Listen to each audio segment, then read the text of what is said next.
ഭർത്താക്കന്മാര് ഇസ്ലാമിന് വേണ്ടി ഓടിയെടുന്ന് നോട്ടീസ് ഒട്ടിക്കാൻ പോകുന്നു എന്ന് ഭാര്യമാർക്ക് വമ്പിച്ച പരാതി. ചില ഭാര്യമാര് പറഞ്ഞു 9 മണി കഴിഞ്ഞാൽ വാതിൽ ഓർക്കൂല. 9 മണി കഴിഞ്ഞാൽ വാതിൽ ഓർക്കൂല. അള്ളാഹുവിന്റെ ദീനിന് സിനിമ കണ്ടുവരികയല്ല, സംഗീതം ആസ്വദിച്ചു വരികയല്ല, ഓവുചാലിന്റെ വക്കത്ത് വെറുതെ ഇരുന്ന് സ്വറ പറഞ്ഞു വരികയല്ല, മൊബൈലോ ഇന്റർനെറ്റ് കഫേലോ കയറി സെക്സ് ആസ്വദിച്ചു വരികയല്ല. നരകത്തിലേക്ക് പോകുന്ന മനുഷ്യരെ സ്വർഗത്തിന്റെ വഴിത്താറുകളിലേക്ക് വിളിക്കാൻ വേണ്ടിയാ പോയത്. അതിന് പാകപ്പെടുന്ന ഹാജറമാരുണ്ടാകണം, സാറമാരുണ്ടാകണം. ആസിയ ബീവിയുടെ കഥ എന്താ? തൗഹീദല്ലേ അത്? ആസിയ ബീവിയുടെ കഥ തൗഹീദ. ആർക്കെങ്കിലും തിരിഞ്ഞു? അത് രാജകൊട്ടാരത്തിലായിരുന്നു ആസിയ ബീവി.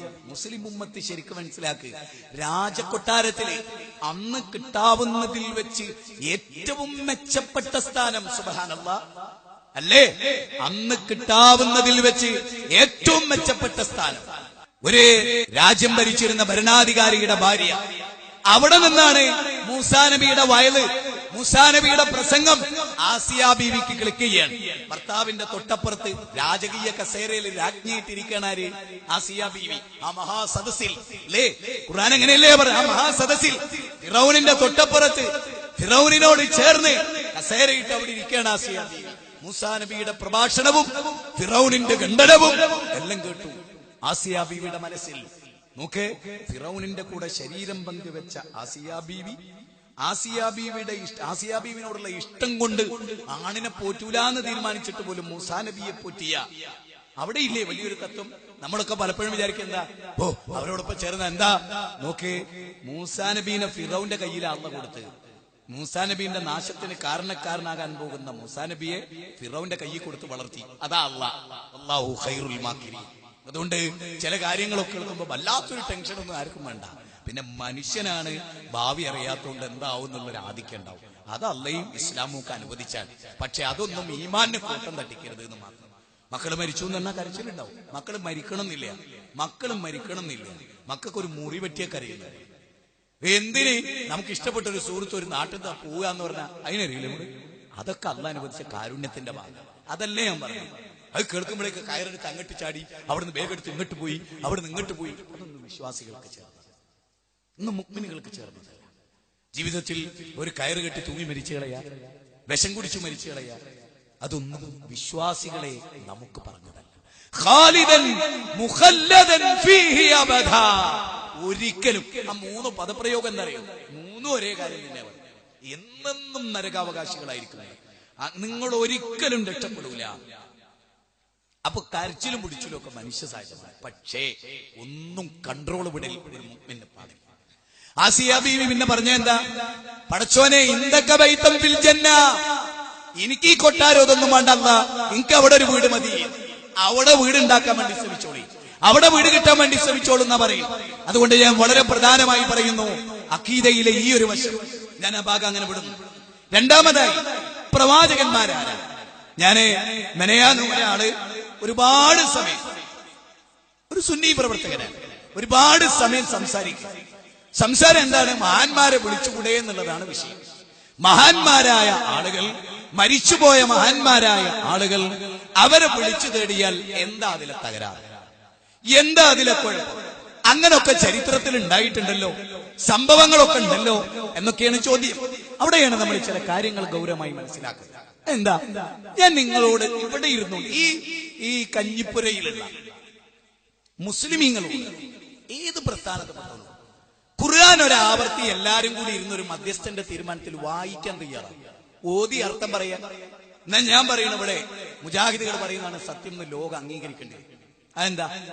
വിശുദ്ധ ഖുർആനിൽ 114 അധ്യായം, 91 അധ്യായം മക്കയിൽ ഇറങ്ങി, 23 അധ്യായം മദീനയിൽ ഇറങ്ങി. അപ്പൊ മക്കിയായ സൂറത്തും മദീനിയായ സൂറത്തും. ഞങ്ങളോട് ചോദിക്കുന്നത്, ഇതിലെ 25 പ്രവാചകന്മാരുടെ ചരിത്രം അല്ലാഹു സുബ്ഹാനഹു വ തആല പറയും. 25 പ്രവാചകന്മാരുടെ ചരിത്രം ഞാൻ മനസ്സ് തട്ടി നിങ്ങളോട് ചോദിച്ചോട്ടെ. ഏതെങ്കിലും ഒരു പ്രവാചകന്റെ ചരിത്രത്തിൽ ആ പ്രവാചകന്റെ മുമ്പ് വഫാത്തായ ഒരു നബിയുടെ ഖബറിടത്തിൽ ചെന്ന് അവിടെ നേർച്ചകൾ നടത്തി, വഴിപാടുകൾ നടത്തി, ആ നബിയോട് ഇലാഹല്ല എന്ന വിശ്വാസത്തോടെ, റബ്ബല്ല എന്ന വിശ്വാസത്തോടെ ആ നബിയോട് തന്റെ ജീവിതത്തിൽ ഒരു കാര്യം ആവശ്യപ്പെട്ട ഒരൊറ്റ സംഭവം സഹിയായ രൂപത്തിൽ ഹദീസിൽ എവിടെങ്കിലും ഉണ്ടോ? ഇല്ല. ഖുർആനിൽ എവിടെങ്കിലും ഉണ്ടോ?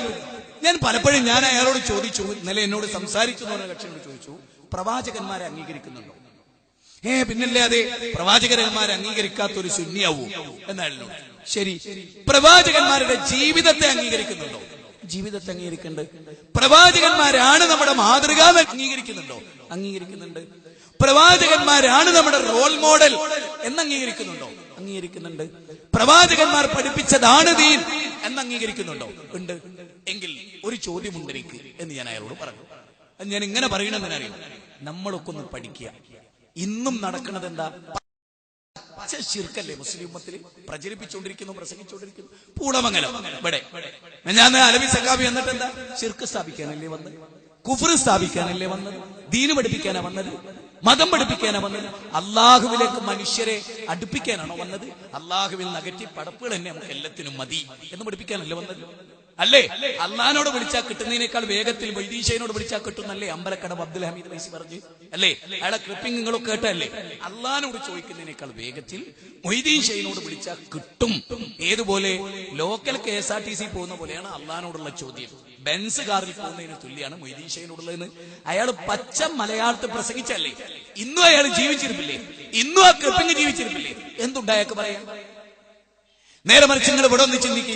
എന്റെ ചോദ്യം ഞാൻ അയാളോട് ചോദിച്ചു, ശരി, പ്രവാചകന്മാരാണ് റോൾ മോഡൽ എന്ന് നിങ്ങൾ പറഞ്ഞല്ലോ, ശരി, അതിന് രോഗം വന്ന പ്രവാചകന്മാരുണ്ടായിട്ടുണ്ടോ എന്ന് ചോദിച്ചു അയാളോട്. ഉണ്ടായിട്ടുണ്ട്. കുട്ടികളില്ലാത്ത ദുഃഖിച്ച പ്രവാചകന്മാരുണ്ടായിട്ടുണ്ടോ? ഉണ്ട്. ശരി, കുട്ടികളില്ലാതെ ദുഃഖിച്ച പ്രവാചകന്മാർ എന്ത് ചെയ്തു എന്നാ ഖുർആനിലുണ്ട്? ഞാൻ എടുത്തു. അപ്പൊ മിണ്ടണില്ല. ഞാൻ ചോദിച്ചു, പ്രവാചകന്മാർ രോഗം വന്നപ്പോ ദർഗയെ പോയതായി ഖുർആനിലില്ല. മരിച്ചുപോയ മഹാനെ വിളിച്ചതായിട്ടും ഖുർആനിലില്ല. ഔലിയ അമ്പിയാക്കൾ കൊടുത്ത മുഅ്ജിസത്ത് കറാമത്ത് കൊണ്ട് രോഗം മാറ്റണേ എന്ന് പറഞ്ഞതായിട്ടും ഖുർആനിലില്ല. രോഗം മാറാൻ റബ്ബിനോട് പ്രാർത്ഥിച്ചു എന്ന് ഞങ്ങൾ പറയുന്നു, അത് ഖുർആനിലുണ്ട് താനും. അപ്പൊ നിങ്ങളാണോ ഖുർആൻ അനുയായികൾ? ഞങ്ങളാണ്. ഇത് വളരെ നാടൻ മനുഷ്യന്മാരോടാണ് ഞാൻ പറയുന്നത്. അതായത് ഒരു പ്രവാചകന് 12 കൊല്ലം രോഗം വരുന്നു. മുസ്ലിങ്ങളെ ഇനിയെങ്കിലും ചിന്തിച്ചിട്ടില്ലെങ്കിൽ ഇതൊരു പുതിയ നൂറ്റാണ്ടിന്റെ തുടക്കത്തില് 2000 കഴിഞ്ഞ് 13 വർഷമായിട്ടേ എന്ന് പറഞ്ഞാൽ 2100 ആവുമ്പോ ഒരു നൂറ്റാണ്ടാവും. 3000 ആവുമ്പോ 1000 വർഷത്തിന്റെ ചരിത്രം ഉണ്ടാവും. ഞാൻ ഒന്ന് ചോദിച്ചോട്ടെ നിങ്ങളോട്, ഇനി വരുന്ന കാലയളവിലെങ്കിലും ഈ പുരോഹിതന്മാർക്ക് പറ്റിക്കാൻ പാകത്തിൽ, ചതിക്കാൻ പാകത്തിൽ നിന്നു കൊടുക്കണോ മുസ്ലിമീങ്ങളെ? അത് ഓരോരുത്തരും ആലോചിക്കുക. അവിടെയാണ് എന്റെ ചോദ്യം. പെർഫെക്റ്റ് ആണ്. അതിന് മറുപടി അറിയാൻ ഒരു മൊയ്ലിയാർ തലകുത്തി നിന്നാലും ആവില്ല.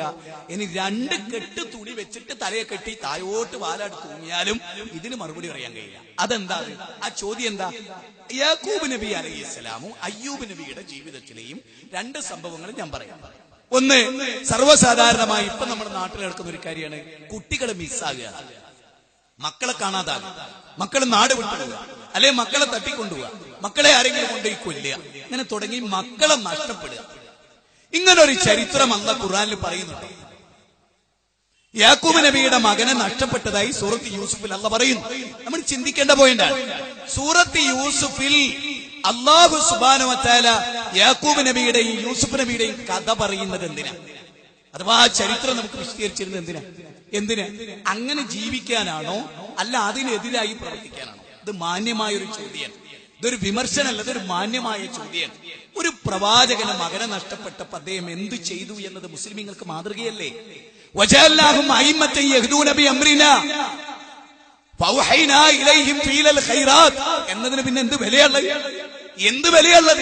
എന്താ മുസ്ലിം ഉമ്മത്ത് ഖുർആനിനോട് യാതൊരു കൂറും വെച്ച് പുലർത്താത്തത്? ഈ ഖുർആനിൽ എന്റെ പൊന്നു മുസ്ലിങ്ങളെ സൂറത്ത് എന്റെ വാക്കിന് മൂർച്ച ഉണ്ടാവും. അത് ആത്മാർത്ഥത കൊണ്ട് വരുന്നതാണ്, വേറൊന്നുമില്ല.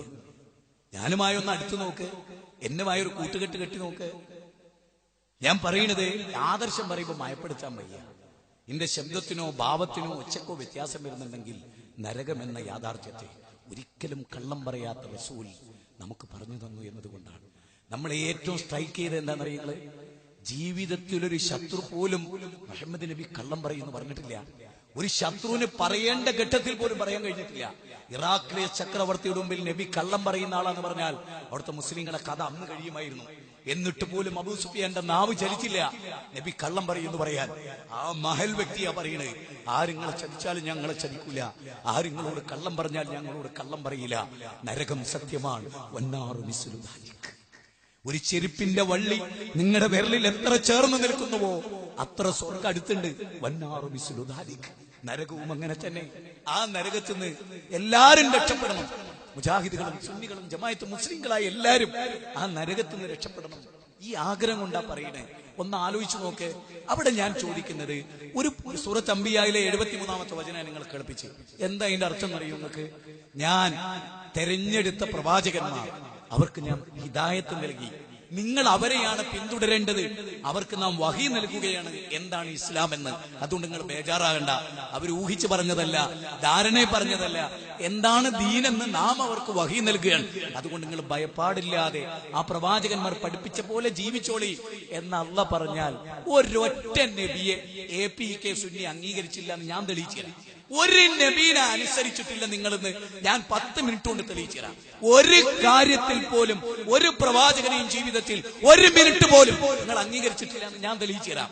എല്ലാ വിഷയത്തിലും നിങ്ങൾ എന്തൊരു കർമ്മം ചെയ്താലും ആ കർമ്മം പൂർത്തിയാകുന്നതിനിടക്ക് ഒന്ന് നബി പഠിപ്പിച്ച് അതിൽ ഇന്നൊന്ന് നബി പഠിപ്പിക്കാതെ, അല്ലെ ഒന്ന് വേറെ ആയിരിക്കും. ഒരു ഫുള്ളായിട്ട് ഒരു സുന്നത്ത് പോലും ഒരു പ്രവാചകൻ അനുസരിക്കാൻ കഴിഞ്ഞില്ല. ഹൗദിന്റെ അടുത്ത് വന്ന് ഒതു ചെയ്യുമ്പോൾ മുഹമ്മദിനെ പഠിപ്പിച്ച് ഒന്നെടുക്കാൻ നിങ്ങൾക്ക് ജീവിതത്തിനിടയിൽ ഷാഫി മദ്ഹബ് കഴിഞ്ഞിട്ടുണ്ടോ? ഹനഫി മദ്ഹബ് കഴിഞ്ഞിട്ടുണ്ടോ?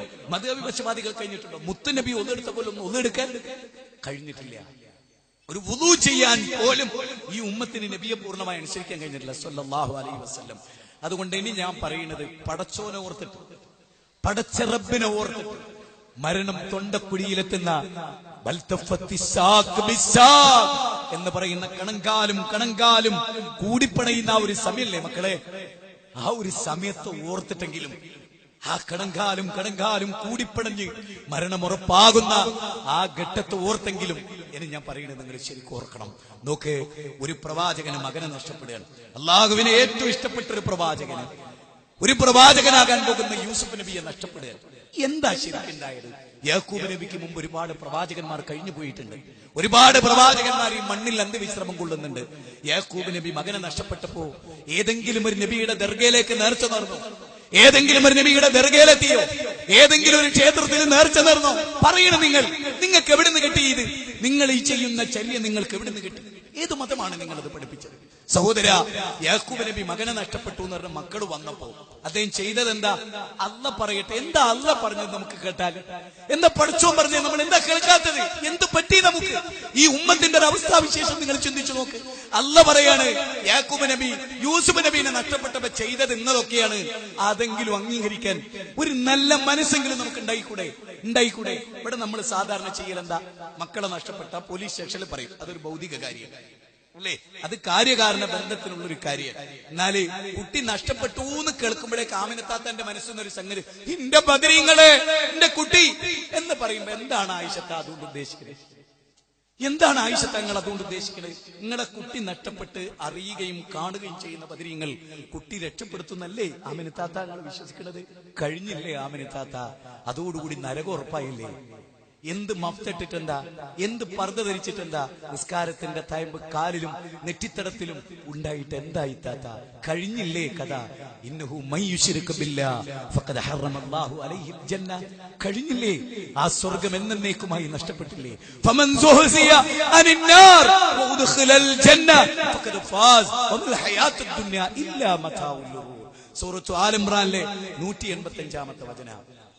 ഞാൻ ഇന്നലെ വളയത്ത് എന്നപ്പോ ഒരു ചെറിയ MSFന്റെ പ്രവർത്തനോട് പറഞ്ഞു, മോനെ രാവും വൈകുന്നേരവും ഖുർആൻ നിരന്തരമായി വായിക്കണേ മോനെ. രാവും പകലും മനസ്സിലെങ്കിലും അറിയാവുന്ന ഒരു സൂറത്ത് ആവർത്തിച്ചു നോക്കണേ മോനെ, പഠിക്കണേ മോനെ. ഖുർആൻ വായിച്ചാലേ മറ്റുള്ള കാര്യങ്ങളോട് ഉൾക്കൊള്ളാൻ കഴിയും മോനെ. നമ്മുടെ വിശ്വാസി സമൂഹത്തോട് എനിക്ക് പറയാനുള്ള, നോക്കേ, കേട്ടോളൂ നിങ്ങൾ. യൂസുഫ് നബീനെ നഷ്ടപ്പെട്ടു എന്ന് പറഞ്ഞ് ജ്യേഷ്ഠന്മാര് വരികയാണ്, അതായത് ഒരു ബാപ്പാന്റെ ബാക്കിയുള്ള മക്കൾ വരികയാണ്. യൂസുഫ് നബീനോട് അങ്ങേയറ്റത്തെ ഇഷ്ടമായിരുന്നു. യൂസുഫ് നബിയിൽ പലതും യാക്കൂബ് നബി പ്രതീക്ഷിച്ചിരുന്നു. കാരണം അവന്റെ സ്വപ്നം അതായിരുന്നു. അതുകൊണ്ട് ഒരു പ്രവാചകൻ എന്ന നിലയിൽ അദ്ദേഹത്തിന് ചില ധാരണകൾ ഉണ്ടായിരുന്നു. സഹോദരങ്ങളെ, ആ മകനെ നഷ്ടപ്പെട്ടപ്പോ ഇശാ സമയത്ത് ബാക്കിയുള്ള മക്കൾ കരഞ്ഞു വന്നു. യാക്കൂബ് നബി പറഞ്ഞ വാക്കെന്താ? അതാണ് ഒരു മുഅ്മിൻ. അങ്ങനെയായിരിക്കുന്ന ഒരു മുഅ്മിൻ തലക്ക് കൈ കൊടുത്ത് അടിച്ച് നെഞ്ഞത്തടിച്ച് ഒരു ചൂട്ടെടുത്ത് മക്കളെ നേരെ ഓടി കല്ലെടുത്ത് മക്കളെ എറിഞ്ഞ് അങ്ങനെയൊക്കെ ആയിരിക്കും നമ്മൾ ചെയ്യുക. സ്നേഹം കൊണ്ട് കണ്ണ് കാണാത്തൊരവസ്ഥ. പക്ഷേ യാക്കൂബ് നബിയുടെ ചരിത്രം ഞാൻ അതാ പറയുന്നത്. ഫാത്തിഹയിൽ നമ്മളൊരു കാര്യം ആവശ്യപ്പെടുന്നുണ്ട് പടച്ചോനോട്. എന്താ അത്? പടച്ചോനെ, നീ അനുഗ്രഹിച്ച പ്രവാചകന്മാരുടെ പാതയിൽ നീ ഞങ്ങളെ ചേർക്കണേ. പ്രവാചകന്മാരുടെ പാത എന്താ? നമ്മുടെ പ്രാർത്ഥന എന്താ? മിനൻ നബിയീന വസ്സുദ്ദീഖീന വശുഹദാഇ വസ്സാലിഹീൻ. സൂറത്തുൽ നിസായിലെ 69-ാമത്തെ വചനം. അമ്പിയാക്കളുടെ കൂട്ടത്തിൽപ്പെടുത്തണേ. ഒരു മകൻ നഷ്ടപ്പെട്ടു എന്ന് കേൾക്കുമ്പോ എനിക്ക് അനുഭവമുണ്ട്. എന്റെ ചെറിയ മോൾ ആയിഷ പെട്ടെന്ന് കാണുന്നില്ല എന്നുള്ളൊരു പ്രശ്നം ഇങ്ങനെ വന്നപ്പോ ബേജാറായണ്ട, അള്ളാഹു അനുഗ്രഹിക്കും, ഇവിടെ ഉണ്ടാവും. നമുക്ക് അത്രേ ഉള്ളൂ. പടച്ചും വിരിച്ചതാണോ? തിരിച്ചു കിട്ടും. പടച്ചും വിരിച്ചതല്ലേ? തിരിച്ചു കിട്ടൂല. അതങ്ങനെയാണ്. അള്ളാഹ്ക്ക് ഒരു തീരുമാനം ഉണ്ടാവും. എന്ത് കാര്യത്തിലും വേദനകൾ ഉണ്ടാവും മനുഷ്യരെ. യാക്കൂബ് നബി അലൈഹി ഇസ്ലാമിന്റെ മുമ്പിൽ കുട്ടികൾ കരഞ്ഞുകൊണ്ട് വന്നു. ബാപ്പ, നിങ്ങൾ പറഞ്ഞ പോലെ യൂസുഫിനെ ചെന്നായ പിടിച്ചു എന്ന് പറഞ്ഞു. ബാപ്പ പറഞ്ഞെന്തറിയോ? അദ്ദേഹം പറഞ്ഞു, കാലബൽ സവ്വലതു ലക്കും അൻഫുസകും അംറാ ഫസബ്റുൻ ജമീൽ വല്ലാഹു മുസ്തആനു അലാ മാ തസിഫൂൻ. അതൊരു വല്ലാത്ത വാക്കാണ്. സൂറത്ത് യൂസുഫ് 12-ാം അധ്യായം 18-ാമത്തെ വചനം. ഇവിടെ APK സുന്നിയിലും അല്ലാത്ത പ്രസ്ഥാനത്തിലും ഒക്കെപ്പെട്ട ഇത് മുടക്കാൻ വേണ്ടി രാവും പകലും നോമ്പുവറ്റ ചെല്ലും ഒക്കെ ഉണ്ടാവുമല്ലോ, ഓലൊക്കെ ഇതൊന്ന് കേട്ടോളി, ഒന്ന് പഠിച്ചോളി, ഒന്ന് മനസ്സിലായിക്കോളി. അധ്യായം 12 18-ാമത്തെ വചനം. ഖുർആൻ ഇങ്ങനെ മറച്ചിട്ട് ഉസ്താദ് പറഞ്ഞ ആയത്ത് ഖുർആനിലുണ്ടോ എന്ന് ടെൻഷൻ അടിക്കണ്ട. ഉസ്താദ് പറഞ്ഞ ഖുർആന്റെ അധ്യായ നമ്പറും ആ വചന നമ്പറും പറഞ്ഞു. 12-ാം അധ്യായം 18. അതിലെന്താ പറയണെന്നറിയോ? കാലബൽ സവ്വലതു ലക്കും അൻഫുസകും അംറാ. മക്കളെ, എന്തോ ഒരു കാര്യം നിങ്ങളുടെ മനസ്സിന് ഭംഗിയായിട്ട് തോന്നി, അത് നിങ്ങൾ അങ്ങ് ചെയ്തു. നിങ്ങൾക്കൊരു കാര്യം ഭംഗിയായിട്ട് തോന്നി, നിങ്ങൾക്കൊരു കാര്യം നിങ്ങളുടെ മനസ്സിനത് ഭംഗിയായിട്ട് തോന്നി, നിങ്ങളത് ചെയ്തു. അതിന്റെ പേരിൽ നിങ്ങൾ ആട്ടിയൊടിക്കാനോ വിലപിക്കാനോ നെഞ്ഞത്ത് കയ്യടിച്ച് മരിക്കാനോ കയറ് കെട്ടി തൂങ്ങാനോ ഒന്നും ഞാനില്ല. ഫസബ്റുൻ ജമീൽ, ഫസബ്റുൻ ജമീൽ, ഞാൻ ഭംഗിയായി ക്ഷമിക്കുകയാണ്. വല്ലാഹു മുസ്തആനു അലാ മാ തസിഫൂൻ, വല്ലാഹു മുസ്തആനു അലാ മാ തസിഫൂൻ. എന്റെ വേദന അതാണ് പോയിന്റ്. അതാ തൗഹീദ്, അതാ തൗഹീദ്. ഏത് പ്രവാചകന്മാരാണോ ഈ KP സുന്നിക്ക് മാതൃക? പറയും, നെഞ്ചത്ത് കൈവച്ച പറയും, നിങ്ങളുടെ ഉസ്താദുമാർ നിങ്ങളുടെ ചതിയന്മാരാണ്. നിങ്ങൾക്ക് ഏറ്റവും നരകം കിട്ടണമെന്ന് ആഗ്രഹിച്ചവർ നിങ്ങളുടെ ഉസ്താദുമാരാണ്. ഇത് ഞാൻ ആത്മാർത്ഥമായി ഇന്ന് പറയുമ്പോ നിങ്ങൾക്ക് എന്നെ തല്ലണമെന്ന് ചിലപ്പം തോന്നാ, വെറുക്കണം നിങ്ങൾക്ക് തോന്നാ. പക്ഷെ ഈ വാചകങ്ങൾ മനസ്സ് കുറിച്ച് വെച്ചോളി. മത്സരം നിങ്ങൾക്ക് ബോധ്യം വരും ഈ വാക്കിന്റെ ഗൗരവം. ഞാൻ വെറുതെ പറയല്ല. എന്താ യാക്കൂബ് നബി പറഞ്ഞു? ഫസബ്റുൻ ജമീൽ വല്ലാഹു മുസ്തആനു അലാ മാ തസിഫൂൻ. കുട്ടികളെ നഷ്ടപ്പെട്ട തങ്ങളുടെ അടുത്തെന്നോ അറിയും, കുട്ടികളെ നഷ്ടപ്പെട്ട ബീവിന്റെ അടുത്തെന്നോ അറിയും, കുട്ടികളെ നഷ്ടപ്പെട്ട മൗലിയാന്റെ അടുത്തെന്നോ ഉസ്താദോറിന്റെ അടുത്ത് എന്നോ എന്നാ പറയാ. ഞാൻ ചോദിക്കുന്നു, നിങ്ങളുടെ മതം ഏതാണ്? നിങ്ങളുടെ മതം ഏതാണ്? ഏത് മതത്തിന്റെ ന്യായികളാണ് നിങ്ങൾ? മുഹമ്മദ് നബിയുടെ ഉമ്മത്തിൽ ഈ ഒരു സ്വഭാവമില്ല. ഇല്ല, ഇല്ല, ഇല്ല, ഇല്ല, ഇല്ല. 1000 വട്ടം പറയുന്നു ഇല്ല. പിന്നെ എവിടെയാ നമ്മൾ? എന്താ അദ്ദേഹം പറഞ്ഞു? വല്ലാഹു മുസ്തആനു അലാ മാ തസിഫൂൻ. എന്റെ മനസ്സിന്റെ സകല വേദനകളും ഞാൻ എന്റെ റബ്ബിനോട് പറയാണ്. എന്റെ റബ്ബിനോട് മനസ്സിന്റെ താളവും മോളവും അറിയുന്ന, ഹൃദയത്തിന്റെ തന്തുക്കൾ അറിയുന്ന, ഹൃദയത്തിന്റെ ഉള്ളിലെ അരയാലില പോലെ അവരസംതരം ചെയ്യുന്ന, മാറിമറിയുന്ന മനസ്സിന്റെ ആന്തോളനങ്ങളെ അറിയുന്ന എന്റെ നാഥനോട് ഞാൻ എന്റെ വിഷമങ്ങൾ പറയുന്നു. ഞാൻ ചോദിക്കുന്നു, ഇതെന്തിനാ അല്ലാഹു ഉദ്ധരിച്ചത്? ഈ മാതൃക എന്തിനാ അല്ലാഹു ഉദ്ധരിച്ചത്? അതെ, മാത്രമല്ല ഈ അധ്യായത്തിന്റെ തുടക്കത്തിൽ തന്നെ പറയണെന്നറിയോ? അറബിയിൽ ഈ ഗ്രന്ഥം നിങ്ങൾക്ക് ഇറക്കിയത് നിങ്ങൾ ചിന്തിച്ചു പഠിച്ചു ഉൾക്കൊള്ളാനാ. അതെ, ഈ അധ്യായത്തിൽ ഒരു മകൻ നഷ്ടപ്പെട്ടപ്പോ യാക്കൂബിന് ചെയ്ത പണി ഭൗതികമായ അന്വേഷണം വേറെ, ആത്മീയമായ അത് പടച്ചോനോടുള്ള വർത്താന.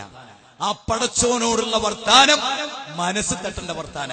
എന്റെ ഈ കഞ്ഞിപ്പുരയിലെ മുസ്ലിമീങ്ങളെ, എന്റെ ക്ലാസ് കേൾക്കുന്ന മുസ്ലിമീങ്ങളെ, ഞാൻ നിങ്ങളെ ഖുർആനിലേക്ക് ക്ഷണിച്ചു.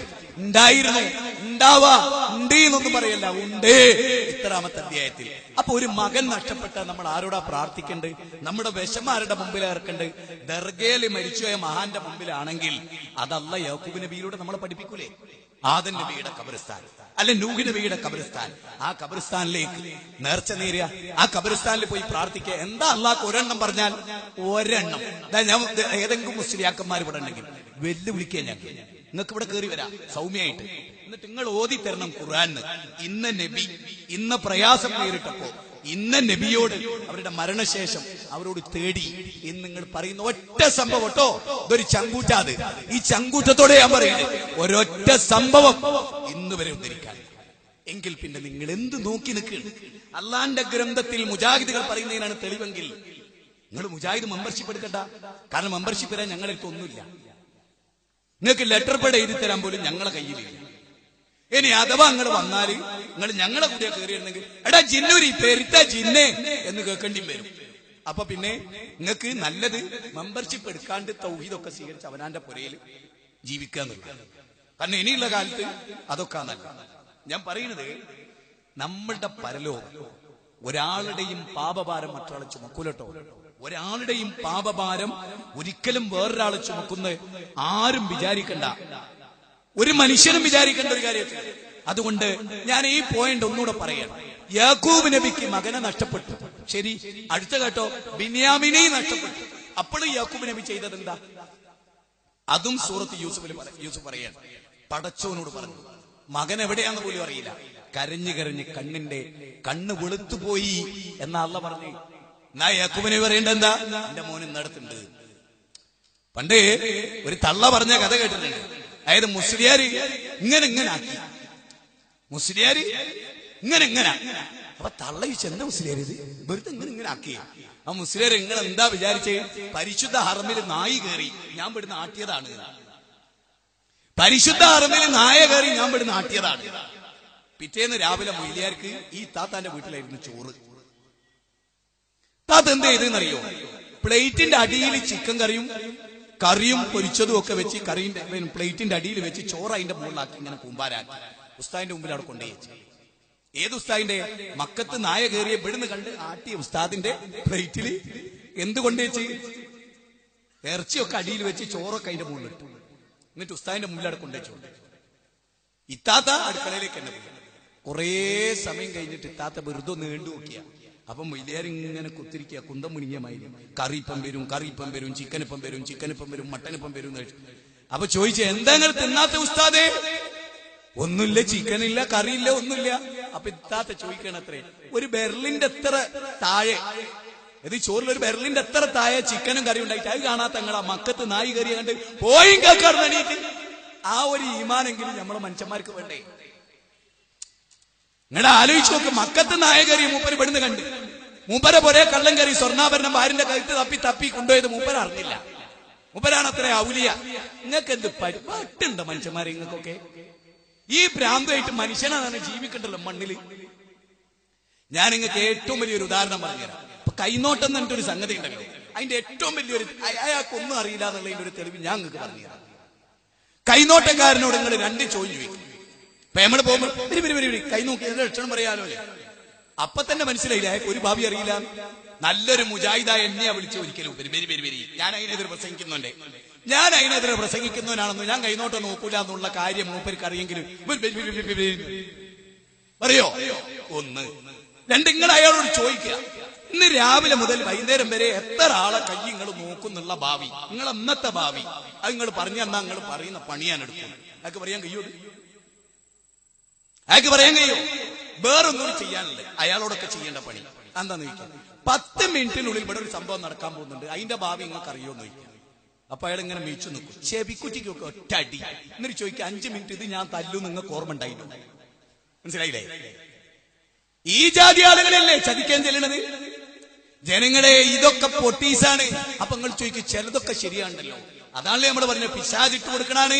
അതാ റസൂല് പറഞ്ഞു, ആ സായിറന്മാർക്കും ഇതുപോലുള്ള ആളുകൾക്കും പിശാചിട്ട് കൊടുക്കണാണ്.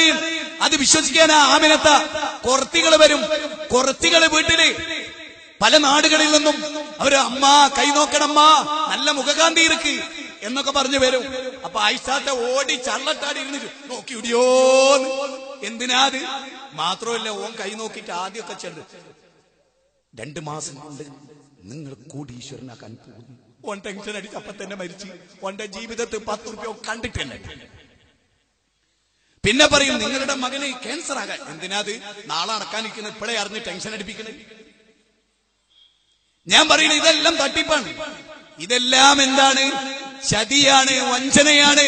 ഇതിലൊന്നും ഒരർത്ഥമില്ല. നബി സല്ലല്ലാഹു അലൈഹി വസല്ലം എത്ര ആളെ ഇങ്ങനെ ഇരുന്നിട്ടുണ്ട്? ഇല്ല കൂട്ടരെ. അതുകൊണ്ട് ശരിക്ക് തൗഹീദ് പഠിച്ചിട്ട് വേണം ഇവിടുന്ന് ഇറങ്ങിപ്പോകാൻ. 2, മഹാനായ ഇബ്രാഹിം നബി അലൈഹിസ്സലാം.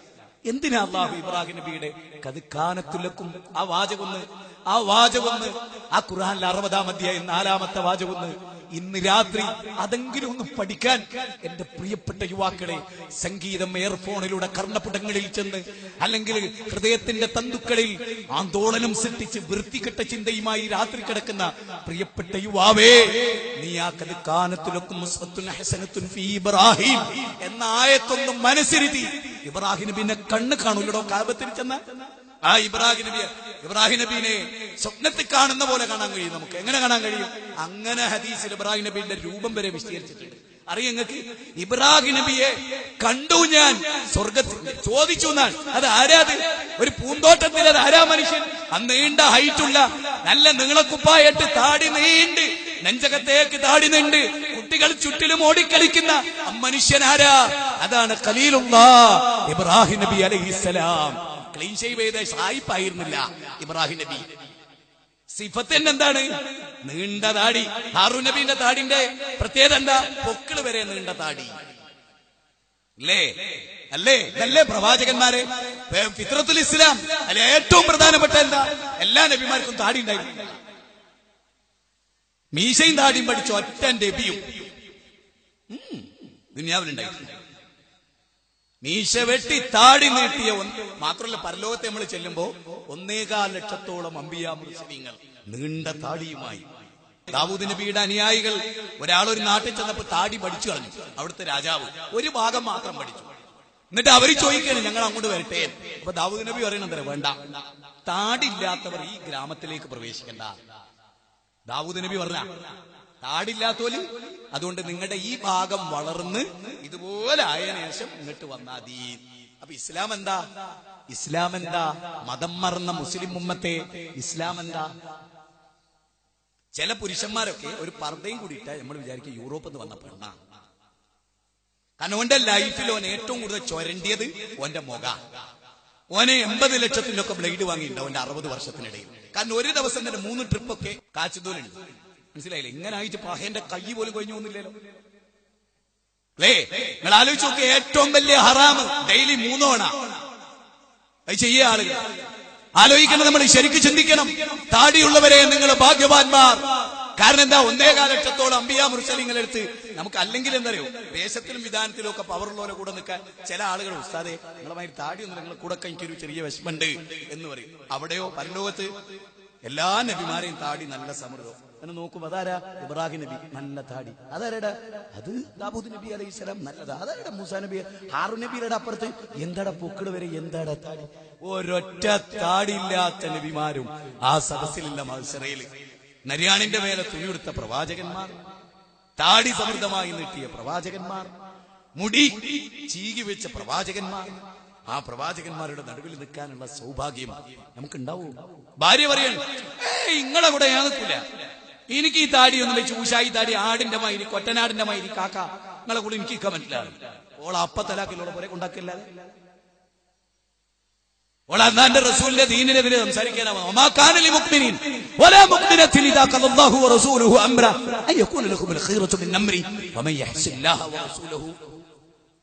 ഞാനിത് പറയുമ്പോ കഴിഞ്ഞ ഒരാഴ്ച മുമ്പ് കോടതിയിൽ ഒരു സംഭവം നടന്നു. കാഞ്ഞങ്ങാട് പ്രദേശത്തുള്ള ഒരു ഹിന്ദു കുടുംബത്തിലെ കുട്ടി ഇസ്ലാം സ്വീകരിക്കുക കോടതിയിൽ വെച്ച്. അപ്പോ ജഡ്ജിയും വക്കീലും ഒക്കെ ആയിട്ട് വാദപ്രതിവാദവും ഒക്കെയാണ്. അപ്പോ നിന്നെ സംരക്ഷിക്കാൻ ആരാണ്? നീ ജോലി ചെയ്യുന്ന കടയിലുള്ളവരൊക്കെ അന്യന്മാരാണ്. ഞാൻ വിവാഹം കഴിക്കും. ആരെയാ നീ വിവാഹം കഴിക്കുക? ഏത് പുരുഷനാ നിനക്ക് വേണ്ട? ഈ കുട്ടി, ഈ ഹിന്ദു മതത്തിൽ ഇസ്ലാം സ്വീകരിച്ച കുട്ടി പറയാണ്, എനിക്ക് AP സുന്നി വേണ്ട, EK സുന്നി വേണ്ട, ജമാഅത്തെ ഇസ്ലാമി വേണ്ട, മങ്കട വേണ്ട, നവമടപൂരികൾ വേണ്ട, കഴിഞ്ഞ മടപൂരികളും വേണ്ട, സൈമടപൂരിന്റെ നേതൃത്വത്തിലുള്ളതും വേണ്ട, AP അബ്ദുൽ ഖാദറുടെ നേതൃത്വത്തിലുള്ളതും വേണ്ട, എനിക്ക് ജിന്നൂരി എന്ന് വിളിക്കുന്ന കൂട്ടത്തെ പെട്ടോലെ കിട്ടിയത് ഒരിക്കൽ ശരിക്കുള്ള ദീനുള്ളൂ. ഇത് കഴിഞ്ഞ ആഴ്ച നടന്ന കേരളത്തിന്റെ കോടതിയിൽ.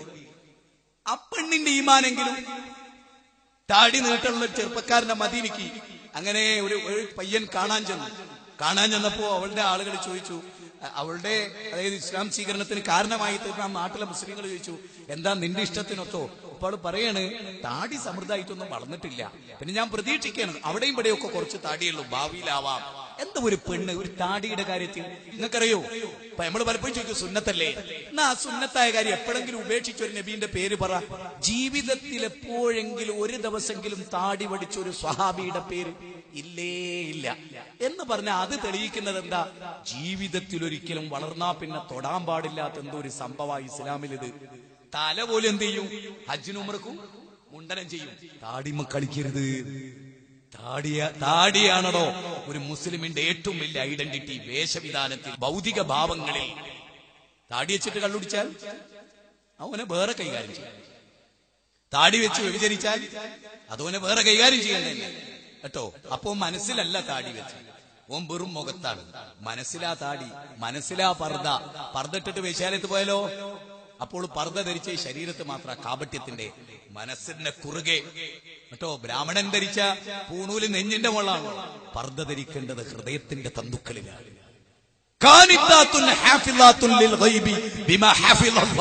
എന്നിടത്താ പർദ്ദ ധരിക്കുന്നത്.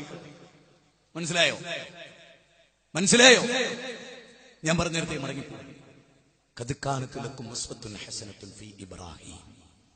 ഇബ്രാഹിം നബിയിൽ നിങ്ങൾക്ക് ഉത്തമമായ മാതൃക ഉണ്ടായിട്ടുണ്ട്.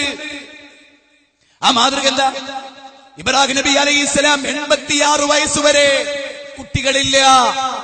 ഹാജറ ബീവി, സാറാ ബീവി പറയാണ്, ഈ അടിമ സ്ത്രീയായ ഹാജറയെ നിങ്ങൾ കല്യാണം കഴിച്ചോളൂ. ഭർത്താവിനോട് പറയാൻ, ആദ്യ ഭാര്യ, നിങ്ങൾ അവളെ കല്യാണം കഴിച്ചോളൂ. കേരളത്തിലെ പെണ്ണുങ്ങൾ ജീവിതത്തിൽ എപ്പോഴെങ്കിലും ആ വിധവയായ പെണ്ണിനെ കെട്ടി അവരുടെ 4 കുഞ്ഞനാഥമായതിനെ എന്റെ ഭർത്താവെ നിങ്ങൾ സംരക്ഷിച്ചോളൂ, എനിക്കതിന് വിഷമമില്ല എന്ന് പറയുന്നൊരു സാഹചര്യം ഈ കേരളത്തിന്റെ മണ്ണിലുണ്ടാവും. ഇബ്രാഹിം നബിന്റെ ആദ്യ ഭാര്യ പറഞ്ഞു, കെട്ടിക്കോളി, രണ്ടാമത്തെ എനിക്ക് വിരോധമില്ല. നീ നമ്മളെ പെണ്ണുങ്ങൾ പറയില്ല, കല്യാണം കഴിഞ്ഞിട്ട് നിങ്ങൾ 30 കൊല്ലം വന്നിട്ടില്ലെങ്കിൽ നിങ്ങൾ 2 കെട്ടിയെന്ന് ഞാൻ അറിയരുത്. ഇത് കല്യാണം കഴിഞ്ഞിട്ട് അന്ന് തന്നെ ഓളോട് എനിക്ക് വിടന്ന് ഞാൻ 30 കൊല്ലത്തേക്ക് ഗൾഫ് പോവുക, എന്നാലും ഒക്കെ വിരോധമില്ല. നിങ്ങൾ രണ്ടാമത് കെട്ടിയാലോ കുറ്റിച്ചൂല് മുറി തരെ നിങ്ങളാ കാച്ചു. ഇനി അഥവാ ഭർത്താവ് പറയണത്, ഡിജിനോട് പൊറുക്കണം, യാദൃശികമായി ഞാൻ വ്യഭിചരിച്ചു പോയി, അത് സാറില്ല, ഡെറ്റോൾ സോപ്പ് കുളിച്ചളി, ഞാനല്ല അറിഞ്ഞുള്ളൂ, കുഴപ്പമൊന്നുമില്ല. 2 കെട്ടി നിക്കളാർത്ത് വിളിച്ച് ഓടെ വയ്യാലെ ഓടി പ്രാന്തായി. എന്താ അങ്ങനെ? യഥാർത്ഥ മതം കേരളത്തിൽ പഠിപ്പിക്കപ്പെടുന്നില്ല. അതാണ് കേരളത്തിന്റെ കുഴപ്പം. കേരളത്തിൽ ജമാഅത്തെ ഇസ്ലാമിയും ബാക്കിയുള്ളവരൊക്കെ 2ാം വിവാഹം വലിയ പാപമായിട്ടാണ് പഠിപ്പിക്കപ്പെടുന്നത്. ഞാൻ 2ാം വിവാഹം കഴിച്ച് പാവപ്പെട്ട പെണ്ണുങ്ങളെ കണ്ണീര് കുടിപ്പിക്കുന്നതിന് ഞാൻ എതിരാണ്. സ്വകാര്യമായിട്ട് പോയി കല്യാണം കഴിച്ച് കുടുംബത്തിന്റെ താളവോളം തെറ്റിക്കുന്നതിനും ഞാൻ എതിരാണ്. അള്ളാന്റെ റസൂല് പഠിപ്പിച്ചത് എല്ലാത്തിലും ഉണ്ടാകണം. എല്ലാത്തിലും. അത് പെണ്ണെട്ടുന്നതിലും മാത്രമല്ല, ജീവിതത്തിന്റെ എല്ലാറ്റിലും, എല്ലാ കാര്യത്തിലും വിശ്വാസി സമൂഹം ഗൗരവമായി. മുജാഹിദ് പ്രസ്ഥാനം ഒരു മഹാസമ്മേളനം നടത്തിക്കൊണ്ടിരിക്കും എല്ലാ ജില്ലകളിലും. മലപ്പുറം ജില്ലാ ദേവാ സമ്മേളനം ഈ ജനുവരി 25-26 വരും. 2014 ജനുവരി ഇൻഷാ അല്ലാഹ്. കണ്ണൂർ ജില്ലയിലും തിരുവനന്തപുരത്തും കാസർഗോഡും വിവിധ ജില്ലകളിൽ ജില്ലാ ദേവാ സമ്മേളനങ്ങൾ നടക്കും ബിഇദ്നില്ലാഹ്. ആ സമ്മേളനങ്ങളെല്ലാം മഹല്ല് സംവിധാനവും സമൂഹത്തിന്റെ ധാർമ്മികതയും എല്ലാം ഉൾക്കൊള്ളുന്നതാകും എന്ന് ഞാൻ പറയും. പറഞ്ഞിടത്തേക്ക് ഞാൻ വീണ്ടും തിരിച്ചു പോകുകയാണ്. ഇബ്രാഹിം നബിയിൽ ഉത്തമമായ മാതൃക. 86 വയസ്സുവരെ കുട്ടികളില്ല ഇബ്രാഹിം നബിക്ക്. വിശ്വാസികളെ മലപ്പുറം ജില്ലയിലാണ് ചേനര എന്ന് പറയുന്ന സ്ഥലം. ചേനരയിലെ അബൂബക്കറാജിയര് അദ്ദേഹം ഗുരുവായൂർ ക്ഷേത്ര സന്നിധിയിൽ പോയി തുലാഭാരം നടത്തി. ഞാൻ മുസ്ലിയാക്കന്മാരോട് ചോദിക്കുന്നു, ഇതിന്റെ മതവിധി എന്താണ്? ഗുരുവായൂർ ക്ഷേത്രത്തിൽ ചെന്ന് തുലാഭാരം നടത്തുക മാത്രമല്ല, ആക്ക് കുട്ടികൾ ഉണ്ടാവുകയും ചെയ്തു. എന്താണ് നിങ്ങൾക്ക് പറയാൻ? നിങ്ങൾക്ക് എന്താ പറയാനുള്ളത്? വടക്കാഞ്ചേരിയിലെ പള്ളി പ്രസിഡന്റ് അഹമ്മദ് ഹാജി ഗുരുവായൂർ ചെന്ന് തുലാഭാരം നടത്തുന്നു. നിങ്ങൾക്ക് എന്ത് പറയാനുണ്ട്? ഒരു മുജാഹിദിന്റെ പ്രബോധനം കേട്ട് ആരൂതി ചെയ്യില്ല. ചെയ്യുമെന്ന് പ്രചരിപ്പിച്ചാൽ പോലും അത് ശരിയുമല്ല. ഞാൻ പറയാണ്, നിങ്ങൾ ചിന്തിക്കണം. എന്തിന്? ശ്രീ സുബ്രഹ്മണ്യ സ്വാമി ക്ഷേത്ര നട പയ്യന്നൂർ 2005 നവംബർ 25-ാം തീയതി മാതൃഭൂമി പത്രം 2ാമത്തെ പേജ്. അതിൽ വാർത്ത എന്താ അറിയാം? ജസീറക്ക് പിതാവ് ബഷീർ ഇരട്ട തുലാഭാരം നടത്തി. സി സുബ്രഹ്മണ്യ സ്വാമി ക്ഷേത്രനടയിൽ ജസീറ എന്ന തന്റെ മകളുടെ രോഗം മാറാൻ ബഷീർ എന്ന് പറയുന്ന പിതാവ് ഇരട്ട തുലാഭാരം നടത്തി. എന്താ തുലാഭാരം എന്ന് പറഞ്ഞാല്? ഒരു തുലാസ്, അതിലൊന്നിൽ കുട്ടിനിരുത്തും, തൊട്ടുപ്പുറത്ത് പൂവമ്പഴം, അല്ലേ പണം, അല്ലെങ്കിൽ സ്വർണം, അല്ലെങ്കിൽ വെള്ളി, അല്ലെങ്കിൽ പിന്നെ നെയ്യ്, ഇതുപോലെ എന്താണോ ഉദ്ദേശിക്കുന്നത്. അതായത് ഒരു കുട്ടി 35 കിലോ ഉണ്ട്, 35 കിലോ സ്വർണം. ഇരട്ട തുലാഭാരം എന്ന് പറഞ്ഞാൽ 70 കിലോ സ്വർണം. എന്താണോ വെക്കണത്, 45 വയസ്സുള്ള ഒരു കുട്ടിയാണെങ്കിൽ അത്ര, അതാണ് തുലാഭാരം. അത് നടത്തുക. എന്നിട്ട് ആരാ അവിടെ പ്രസാദിക്കുന്നത്? ആരാ അവിടെ കൊടുക്കണേ? ആരാ രോഗം മാറ്റണേ? രോഗം വന്നാൽ ശിഫയാക്കുന്ന അല്ലയാണ്. പക്ഷെ ഇവന് തോന്നുന്നത് എന്താ? ഈ ഷെയ്ഖാണ് ശിഫയാക്കി. ഇബ്ലീസിന് ആവശ്യം എന്താ?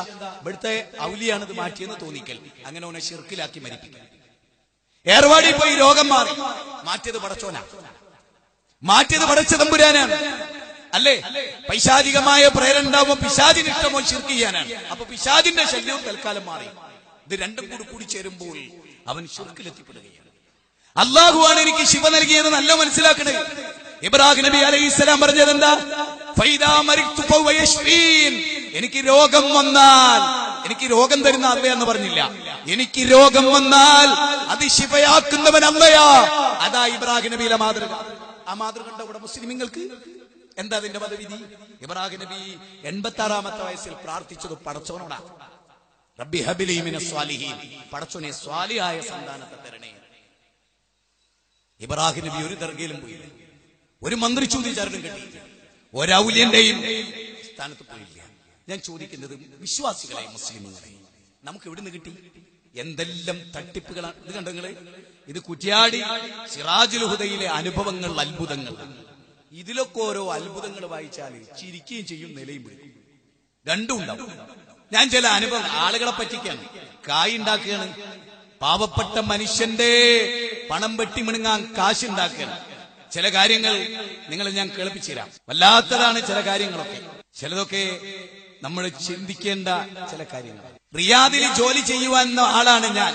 ഉസ്താദേ, പേരോട് ഉസ്താദിനോടാട്ടോ, ബഹുപേരോട് ഉസ്താദേ, റിയാദിൽ ജോലി ചെയ്യുന്നവനാണ് ഞാൻ. എനിക്ക് വിട്ടുമാറാത്ത തലവേദന ഉണ്ടായിരുന്നു.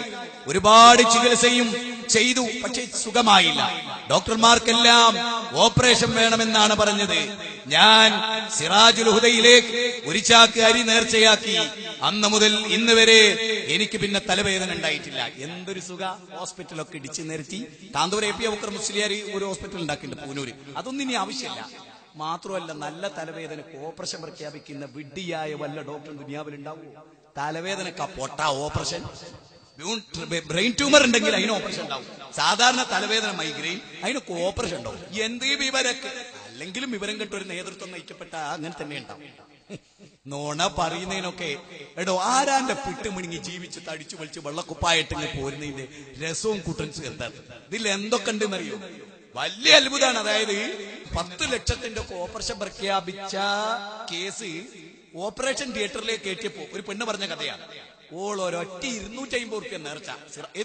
ഏത് 15ഓളം ലക്ഷം വേണ്ടി വരും എന്ന് പറഞ്ഞ ഒരു മഹാ ഓപ്പറേഷന് ഓൾ 250 റുപ്യ, ഈക്കിലി 250 റുപ്യ നേർച്ച ചേർന്നപ്പോഴേക്ക് ഓൾ 5 മുഴയും പിന്നെ അപ്രത്യക്ഷമായി പോയല്ലേ.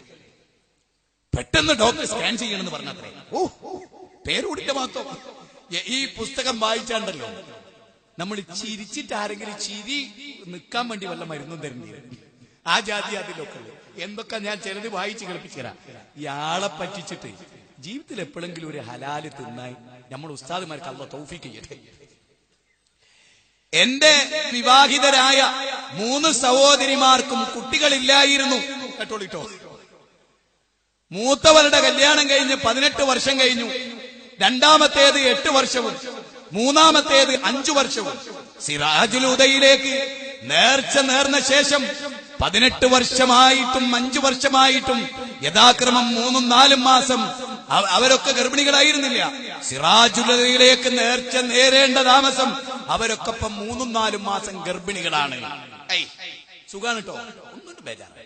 25 വയസ്സായിട്ടാണ് എന്നാ ആടുന്ന് ഗർഭം ധരിപ്പിച്ചോളും സിറാജുൽ ഹുദയിന്ന്. ഞാന് അല്ലടോ, നിങ്ങളൊക്കെ മനുഷ്യന്മാര് അതല്ലേ എന്നല്ല വെറുതെ പറഞ്ഞല്ല ഉറപ്പ. എന്തെല്ലാം തട്ടിപ്പ്. എന്തല്ലോ ഇത് മുഴുവൻ അതാ.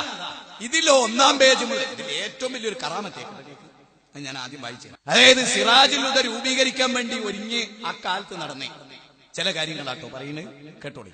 കാന്തപുരം AP അബൂബക്കർ മുസ്ലിയാർ അവറുകളും കുറ്റ്യാടിയിൽ പ്രഭാഷണം നടത്തി. അന്നുണ്ടായ ഒരു അത്ഭുത സംഭവം സദസ്സിൽ പങ്കെടുത്തവർ ഇന്നും സ്മരിക്കുന്നു. എന്താ അത്ഭുത സംഭവം കേട്ടോ?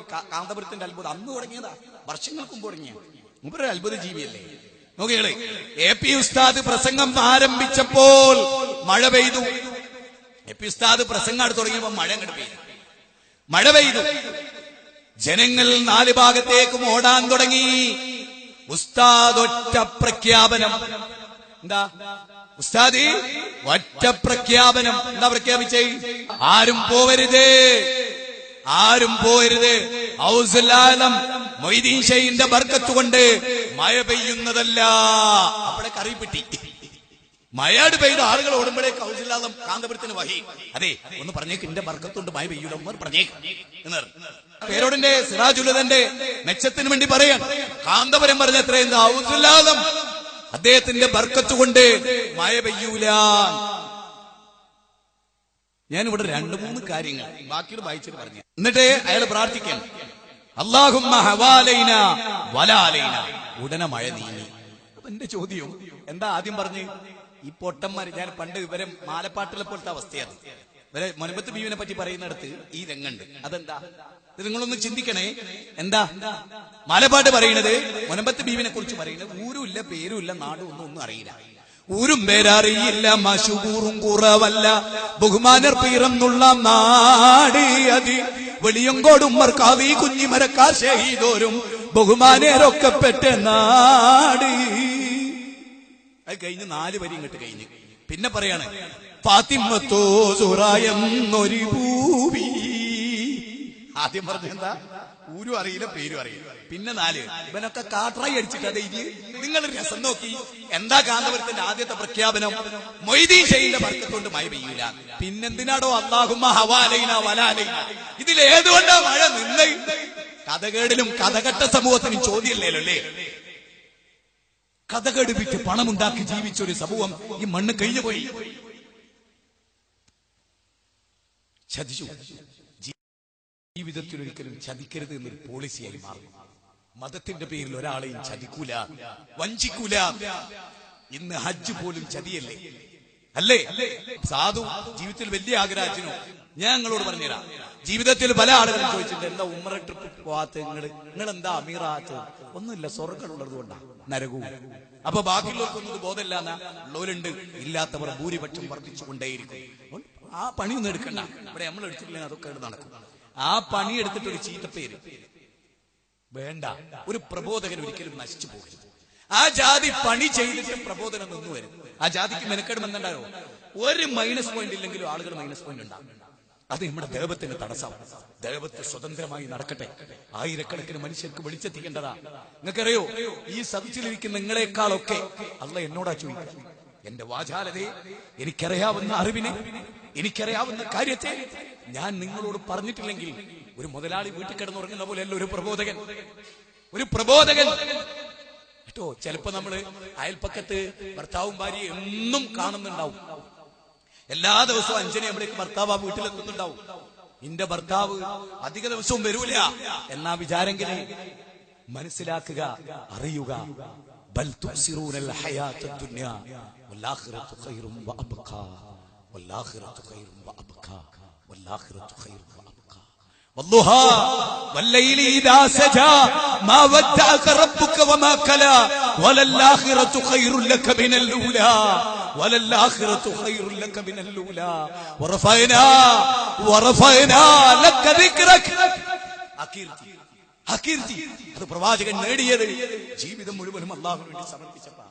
സഹോദരങ്ങളെ, ജീവിതത്തിൽ നിങ്ങൾ നോക്കേ, നബി സല്ലല്ലാഹു അലൈഹി വസല്ലമ ബദർ യുദ്ധത്തിൽ വന്നു, മഴ പെയ്തു, അതവർക്ക് അനുഗ്രഹമായി. മൊയ്തീൻ ഷെയ്ഖിന്റെ ബർക്കത്തുണ്ടാന്നല്ല പറഞ്ഞു, മമ്പർന്നങ്ങളെ ബർക്കത്തുണ്ടാന്ന്. അങ്ങനെ ഒരു വിശ്വാസം. ബർക്കത്ത് പടച്ചോനാ തരിക. ബർക്കത്ത് മനുഷ്യൻ സപ്ലൈ ചെയ്യുന്നതല്ല. ബറകാത്തിൻ മിനസ് സമാഇ വൽ അർദ്. കേട്ടിട്ടില്ലേ നിങ്ങൾ? കേട്ടിട്ടില്ലേ? വിശുദ്ധ ഖുർആൻ പറഞ്ഞ ആ വാചകം കേട്ടിട്ടില്ലേ? സൂറത്ത് ആറാഫിലെ 96 അതേ ആ ഗ്രാമക്കാർ, ആ പട്ടണക്കാർ, അവർ തഖ്വയുള്ളവരും മുത്തഖികളും സൂക്ഷ്മാലുക്കളും വിശ്വാസികളുമായാൽ ബറകാത്തിൻ മിനസ് സമാഇ വൽ അർദ്, ആകാശത്തുനിന്നും ഭൂമിയിൽ നിന്നും അള്ളാഹ് ബർക്കത്ത് ചൊരിയും. ബർക്കത്തിന്റെ ഉടമ മൊയ്തീൻ ശൈഖല്ല, ബർക്കത്തിന്റെ ഉടമ അള്ളയാ. ബർക്കത്തിന്റെ ഉടമ മുഹമ്മദ് നബി പോലുമല്ല, ബർക്കത്തിന്റെ ഉടമ അള്ളയാ. ആ അള്ളയാ ബർക്കത്ത് ചൊരിയുന്നത്. ആ അള്ളാഹുവിലേക്ക് കൈ നീട്ടേണ്ടതിന് പകരം പടപ്പുകളിലേക്ക് കൈ നീട്ടുക അല്ലേ? കാന്തപുരത്തോട് ചോദിച്ചിട്ടല്ലാതെ അള്ളാഹു ഇനി ഒരു കാര്യം ചെയ്യൂല എന്നൊരു മുസ്ലിയാര് പറയണം. ഒരു മുസ്ലിയാര് പറയണം. ആധുനിക ലോകത്തെ അയാൾ ജീവിച്ചിരിക്കുന്നു. ഞാൻ ആലോചിച്ചിട്ടുണ്ട്, പടച്ചോൻ സൂറത്ത് 16-ാം അധ്യായത്തിൽ 61-ൽ ഒരു വാചകം പറഞ്ഞിട്ടുണ്ട്. മനുഷ്യർ ചെയ്യുന്ന തെറ്റിന്റെ പേരിൽ ആ തെറ്റ് ചെയ്ത ഉടനെ അള്ള പിടിക്കുകയാണെങ്കിൽ ഈ ഭൂമിയിൽ ഒരു ജന്തുവിനെ അള്ള ബാക്കിയാക്കൂല. എനിക്ക് ഈ മുസ്ലിയാരെ പറ്റി തോന്നി അതാണ്. അള്ളങ്ങാനും അപ്പ ശിക്ഷിച്ചിരുന്നെങ്കിൽ കാന്തപുരം അറിയാതെ അള്ളാഹു തആല ഒന്നും ചെയ്യൂല എന്നയാളെ നാവ് തൊള്ളയിൽ വെക്കുന്നതിന് മുമ്പ് കത്തിച്ച് ചാമ്പലാക്കി കളയുമായിരുന്നു പടച്ചോൻ അയാളെ. പക്ഷേ പടച്ചോൻ ചില ആളുകൾക്ക് പരലോകത്ത് വരെ ആയുസ് കൊടുക്കും. മോനെ അള്ളാഹു വിട്ടേക്കും. ആ കൂട്ടത്തിലൊക്കെയാണ് ആ മുസ്ലിരെ നമുക്ക് കാണാൻ കഴിയുക. നാളെ അയാൾക്ക് ഹിദായത്ത് കിട്ടിക്കൂടായില്ല, അള്ളാഹു കൊടുക്കുമാറാകട്ടെ എന്ന് നമുക്ക് പ്രാർത്ഥിക്കാം. കാന്തപുരത്തോട് ചോദിച്ചിട്ടല്ലാതെ അപ്പൊ അള്ളാഹുവിനെ കുറിച്ച് നിങ്ങളെ മനസ്സിലെ ചെറുപ്പത്ര മനുഷ്യ ചരിത്രത്തിലെ ഏറ്റവും സാധാരണക്കാരനും പാവപ്പെട്ടവർ വഞ്ചിച്ച വഞ്ചകന്റെയും ഇഷ്ടത്തിനൊത്ത് പെരുമാറുന്ന ഒരാളാണ് പടച്ചോൻ എന്ന് പറയാൻ നിങ്ങൾക്ക് എങ്ങനെ സാധിച്ചു? നിങ്ങൾക്ക് എങ്ങനെ ചങ്കുറപ്പ് ഉണ്ടായി? അപാരമായ ചർമ്മ സൗഭാഗ്യം കൊണ്ട് അനുഗ്രഹിക്കപ്പെട്ട നിങ്ങൾക്ക് അതാവാം. ഞങ്ങൾക്കത് കഴിയില്ല. മുഹമ്മദ് നബി സല്ലല്ലാഹു അലൈഹി വസല്ലമയുടെ പോലും അള്ളാഹു ഒരു കാര്യം ചോദിക്കും, എന്താ നിങ്ങൾ പറയുന്നത്? നിങ്ങൾ എങ്ങോട്ടായി ഈ ജനതയെ നയിക്കുന്നത്? അതുകൊണ്ട് എനിക്ക് ഈ കഞ്ഞിപ്പുരയിലെ ചിലപ്പോൾ എന്നോട് നിങ്ങൾക്ക് ദേഷ്യം ഉണ്ടാവും. പക്ഷെ ഒരു കാര്യം നിങ്ങൾ ഓർക്കണം, ഈ വസ്തുതകളൊക്കെ നിങ്ങൾ ഓർക്കണം. അള്ളാഹുവിന്റെ ഗ്രന്ഥമാണ് ഞാൻ നിങ്ങളുടെ മുമ്പിൽ ഉദ്ധരിച്ചത്. ആയത്ത് നമ്പറും അധ്യായം നമ്പറും ഞാൻ നിങ്ങളോട് പറഞ്ഞു. നിങ്ങൾ നോക്ക്, മറിയം ബീവിന്റെ കറാമത്ത് കണ്ടപ്പോ സക്കരിയ നബി എന്താ ചെയ്ത്? മറിയം ബീവിനോട് തേടിയതാ? അല്ല. ആ കറാമത്ത് കണ്ടപ്പോ റബ്ബിനോടാ തേടി, പടച്ചോനാടാ തേടി. ആ പടച്ചോനോടേ തേടാവും. ഇതാണ് ജീവിതത്തിൽ ഒരു ഘട്ടത്തിലും ഒരു ജിന്നിനോടും ഒരു മലക്കിനോടും ഒരു സൃഷ്ടിയോടും തേടാൻ നമുക്ക് അവകാശമില്ല. നിങ്ങൾ മനസ്സിലാക്കി. ജാഹിദ് പ്രസ്ഥാനത്തിലെ ഏതെങ്കിലും ഒരു പ്രബോധകൻ സത്യത്തിൽ നിങ്ങളൊന്ന് ആലോചിച്ച് നോക്കും. ഇപ്പൊ സുബഹിക്ക് കുനൂത്ത് ഓതാം, സുബഹിക്ക് കുനൂത്ത് ഓതാം എന്ന് വാദിക്കുന്ന ഒരാളാണ് നമ്മുടെ കൂട്ടത്തിൽ മൗലവി എന്ന് വിചാരിക്കുക. ഇന്ന് അയാള് സ്വകാര്യ ചർച്ചയിലെങ്കിലും അയാളത് പറയില്ലേ? ഒറ്റക്കിരിക്കുമ്പോ ഒരാളോടെങ്കിലും എന്റെ അഭിപ്രായത്തിൽ ഞാൻ കണ്ട തെളിവനുസരിച്ച് സുബഹിക്ക് കുനൂത്തുണ്ട് എന്ന് അയാൾ പറയില്ലേ? ജിന്നിനെ വിളിക്കാം എന്നൊരു അഭിപ്രായമുള്ള ആളാണ് ഞാൻ എന്ന് വിചാരിക്കുക, അല്ലെ ഫൈസൽ മുസ്ലിയാർ എന്ന് വിചാരിക്കുക, അല്ലെ സക്കരിയ സുലായി എന്ന് വിചാരിക്കുക, അല്ലെ CB സലീം ഖാൻ എന്ന് വിചാരിക്കുക, അല്ലെ താജുദ്ദീൻ സലായി എന്ന് വിചാരിക്കുക, അല്ലെ TK അഷ്റഫ് എന്ന് വിചാരിക്കുക, അല്ലെങ്കിൽ അബ്ദുൽ ജബ്ബാർ മൗലവി എന്ന് വിചാരിക്കുക, അല്ലെങ്കിൽ ഹുസൈൻ സലഫി എന്ന് വിചാരിക്കുക. എന്നാ ഒരു സ്വകാര്യ ചർച്ചയിലെങ്കിലും ഇന്നത്തെ ഘട്ടത്തിലൊക്കെ ജിന്നിനോട് വിളിക്കാം എന്നെങ്കിലും ഞങ്ങൾ പറയില്ലേ? ഒരു സ്വകാര്യ ചർച്ചയിൽ അങ്ങനെങ്കിലും നിങ്ങൾ ആരെങ്കിലും ഞങ്ങൾ പഠിപ്പിച്ചിട്ടുണ്ടോ? ഉണ്ടോ? നിങ്ങൾ പറയും. നിങ്ങളൊക്കെ നമുക്ക് ഏറ്റവും പ്രിയപ്പെട്ടവരല്ലേ? ഈ മുന്നിലിരിക്കുന്നവരൊക്കെ എനിക്ക് എന്നോടൊപ്പം താമസിക്കുന്നവരല്ലേ?